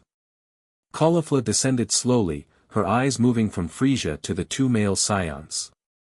I received reports of scion rebels. I had to see for myself. She landed between the groups, facing neither. Is it true? Did you destroy planet Vegeta, Lord FRIEZA? FRIEZA's eyes narrowed. Has their treasonous talk infected you already, Caulifla? Your loyalty should be beyond question. It is, she assured him quickly. But I've always been told a meteor destroyed our homeworld. Now I hear differently. From rebels and traitors, FRIEZA pointed out. Hardly reliable sources. Kuro took a chance. There's footage, Caulifla. Actual recording of FRIEZA destroying Planet Vegeta himself. Laughing as he did it. Her head snapped toward him. Footage. Where? Distributed across the galaxy by now, Vegeta added. The truth is spreading, beyond FRIEZA's control. Caulifla looked back to FRIEZA, doubt evident in her expression. Lord FRIEZA. FRIEZA's patience had clearly reached its limit. Enough. Caulifla, either prove your loyalty by killing these traitors, or join them in extinction. Choose now. It was the worst possible approach with a scion.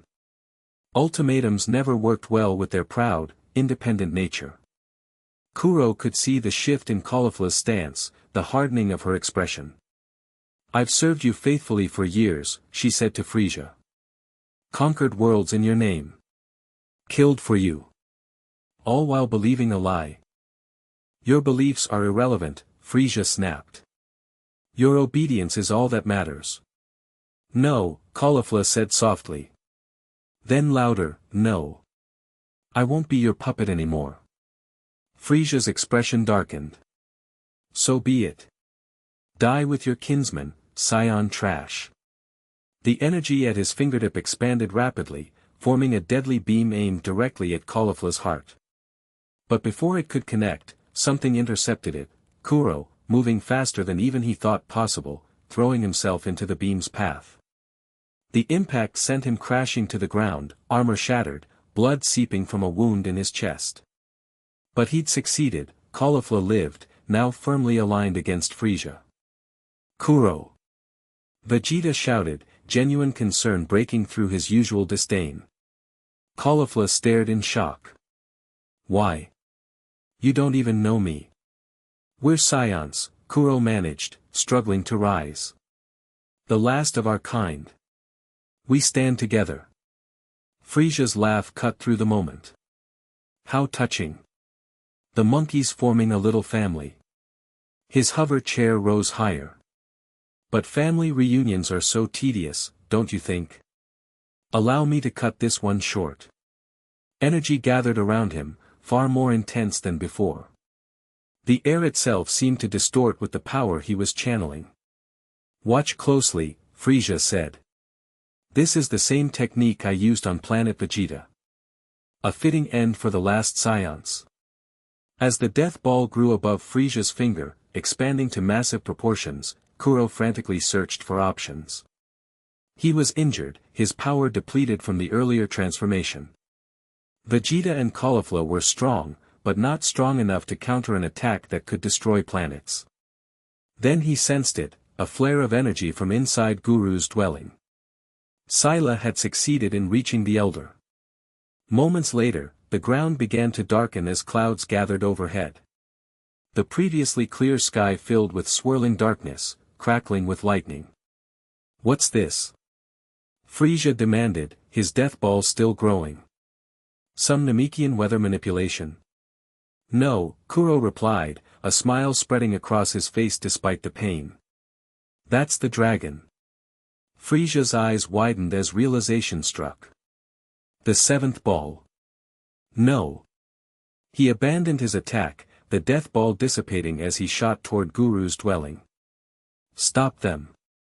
But he was too late. From the darkened sky emerged a massive, serpentine figure, the Namekian dragon, Purunga. Colossal and muscular, with red eyes and horns, it dwarfed everything below as it coiled through the storm clouds. You who have gathered the 7 Dragon Balls, its voice boomed across the landscape. Speak your wishes. I shall grant 3 within my power. FRIEZA screamed in rage, blasting through the entrance to Guru's dwelling. Inside, he found Scylla standing before a massive Namekian, Guru, with the 7th Dragon Ball glowing between them. What have you done? FRIEZA snarled, advancing on her. Scylla stood her ground, unafraid despite facing the tyrant directly. Secured our future. And ended yours, FRIEZA. Outside, Kuro, Vegeta, and Caulifla watched in awe as the dragon awaited its wishes. What did you tell her to wish for? Vegeta demanded. Nothing specific, Kuro admitted. We never got that far in planning. But Sila's smart. She'll wish for what we need most. Inside the dwelling, FRIEZA grabbed Sila by the throat, lifting her off the ground. Tell me what wishes you've made, worm, and perhaps I'll grant you a quick death. None, yet, Sila gasped. The dragon waits for the words. FRIEZA flung her against a wall. Then I'll make the wishes myself. How do I command this beast? Guru, enormous and ancient in his throne-like chair, spoke with surprising strength. Only one with a pure heart may command Purunga. Your darkness disqualifies you, FRIEZA. Pure heart. FRIEZA laughed. What nonsense is this? Power is all that matters, old fool. Outside, Kuro had made a decision. We need to get in there. Sila's in danger. The three scions rushed toward the dwelling, only to be intercepted by a recovered Captain Jinyu and his remaining forces. Going somewhere? Jinyu taunted, his body showing signs of damage from their earlier battle. The party's just getting started. What followed was chaos. While FRIEZA raged inside Guru's dwelling, trying to force the Namekian elder to grant him access to the wishes, the scions fought desperately against the Jinyu force outside. Kuro, despite his injuries, managed to hold his own against Jinyu. Vegeta and Caulifla tag-teamed the remaining members, their scion combat instincts allowing them to coordinate despite never having fought together before. Inside, Sila had recovered from FRIEZA's attack. Bleeding from a cut on her forehead, she crawled toward Guru's chair. Elder, she whispered urgently. We must make the wishes now, before FRIEZA finds a way to corrupt Purunga.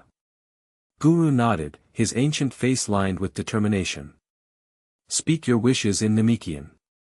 I will translate through our mental link. As FRIEZA continued his tantrum, destroying artifacts and threatening Guru with increasingly violent promises, Sila closed her eyes and concentrated on the mental connection Guru had established. Outside, the battle paused as Purunga's eyes glowed brighter. Your first wish has been granted, the dragon announced, its voice shaking the very ground. What? Jinyu gasped. What did they wish for? Kuro didn't know, but he felt something change, a shift in the air, in the energy around them. Whatever Sila had wished for, it was significant. Inside, FRIEZA whirled on Sila, his face contorted with rage. What did you do? What did you wish for? Sila smiled defiantly. Freedom. For every world under your control. Your empire is crumbling as we speak, FRIEZA. Your garrisons finding themselves outnumbered by newly empowered populations. Your ships disabled. Your power structure collapsing. FRIEZA's face went from rage to disbelief to cold, murderous calculation. One wish. You still have two more. Yes, Sila agreed. And you'll never hear them. She closed her eyes again, focusing on her mental link with Guru for the second wish.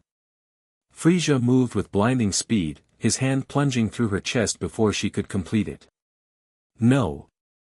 Kuro's scream echoed across the peak as he felt Sila's energy signature flicker and begin to fade. He abandoned his fight with Jinyu, blasting toward Guru's dwelling with reckless speed. He crashed through the wall to find FRIEZA standing over Sila's body, his hand dripping with her blood. Too late, monkey, FRIEZA said, turning to face him. Your little spy won't be making any more wishes. Something broke inside Kuro at the sight of Sila lying motionless on the floor. Not just anger this time, deeper, more primal. The power he'd touched during his fight with the Jinyu force returned tenfold, surging through every cell. You've taken everything, Kuro growled, his voice changing as his hair began to rise, golden light suffusing it. My planet. My people. My future. The transformation that had been incomplete before now culminated fully.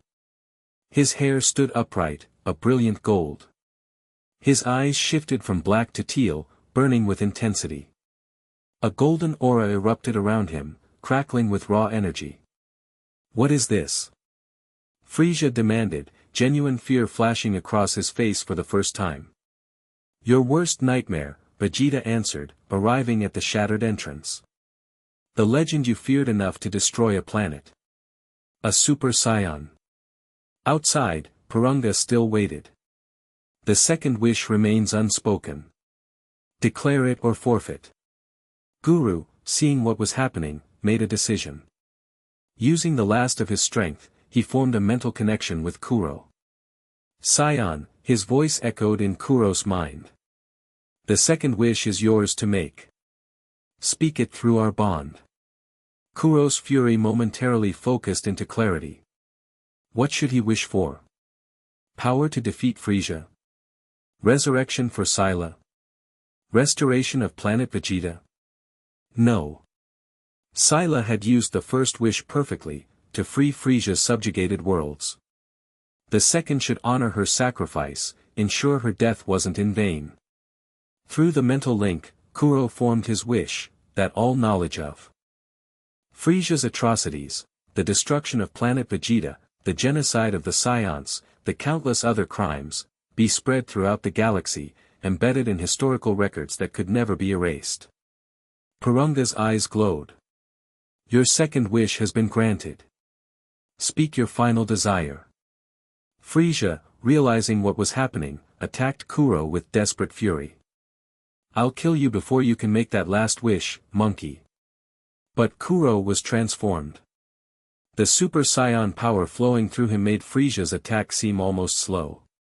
He caught the tyrant's fist, just as he had caught Jinyu's earlier. No, Kuro said simply. You won't. What followed wasn't a battle so much as a demonstration. Kuro, empowered by the Super Saiyan transformation and driven by righteous fury, systematically dismantled Frieza's defenses. Each punch connected with devastating force. Each kick sent the tyrant reeling.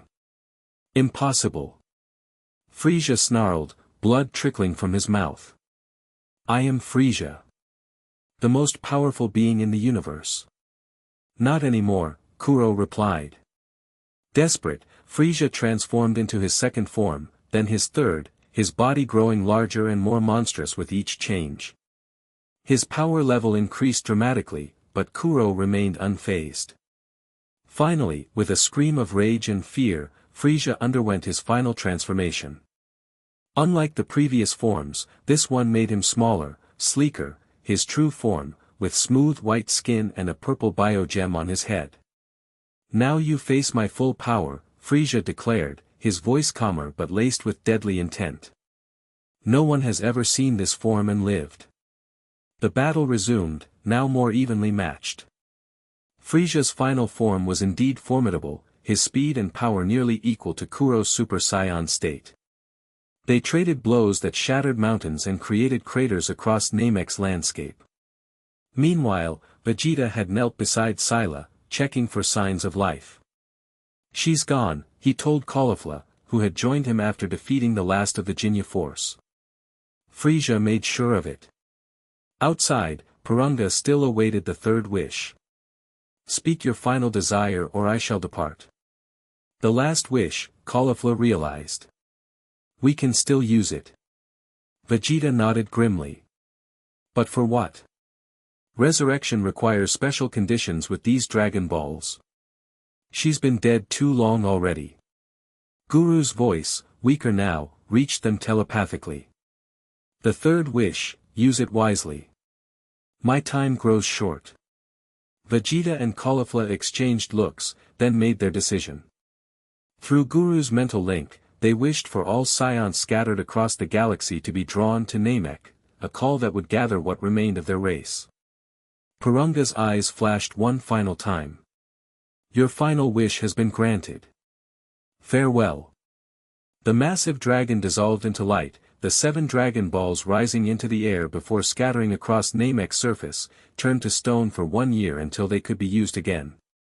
At that moment, Guru, his life force tied to the Dragon Balls, closed his eyes for the last time, passing peacefully despite the battle raging outside.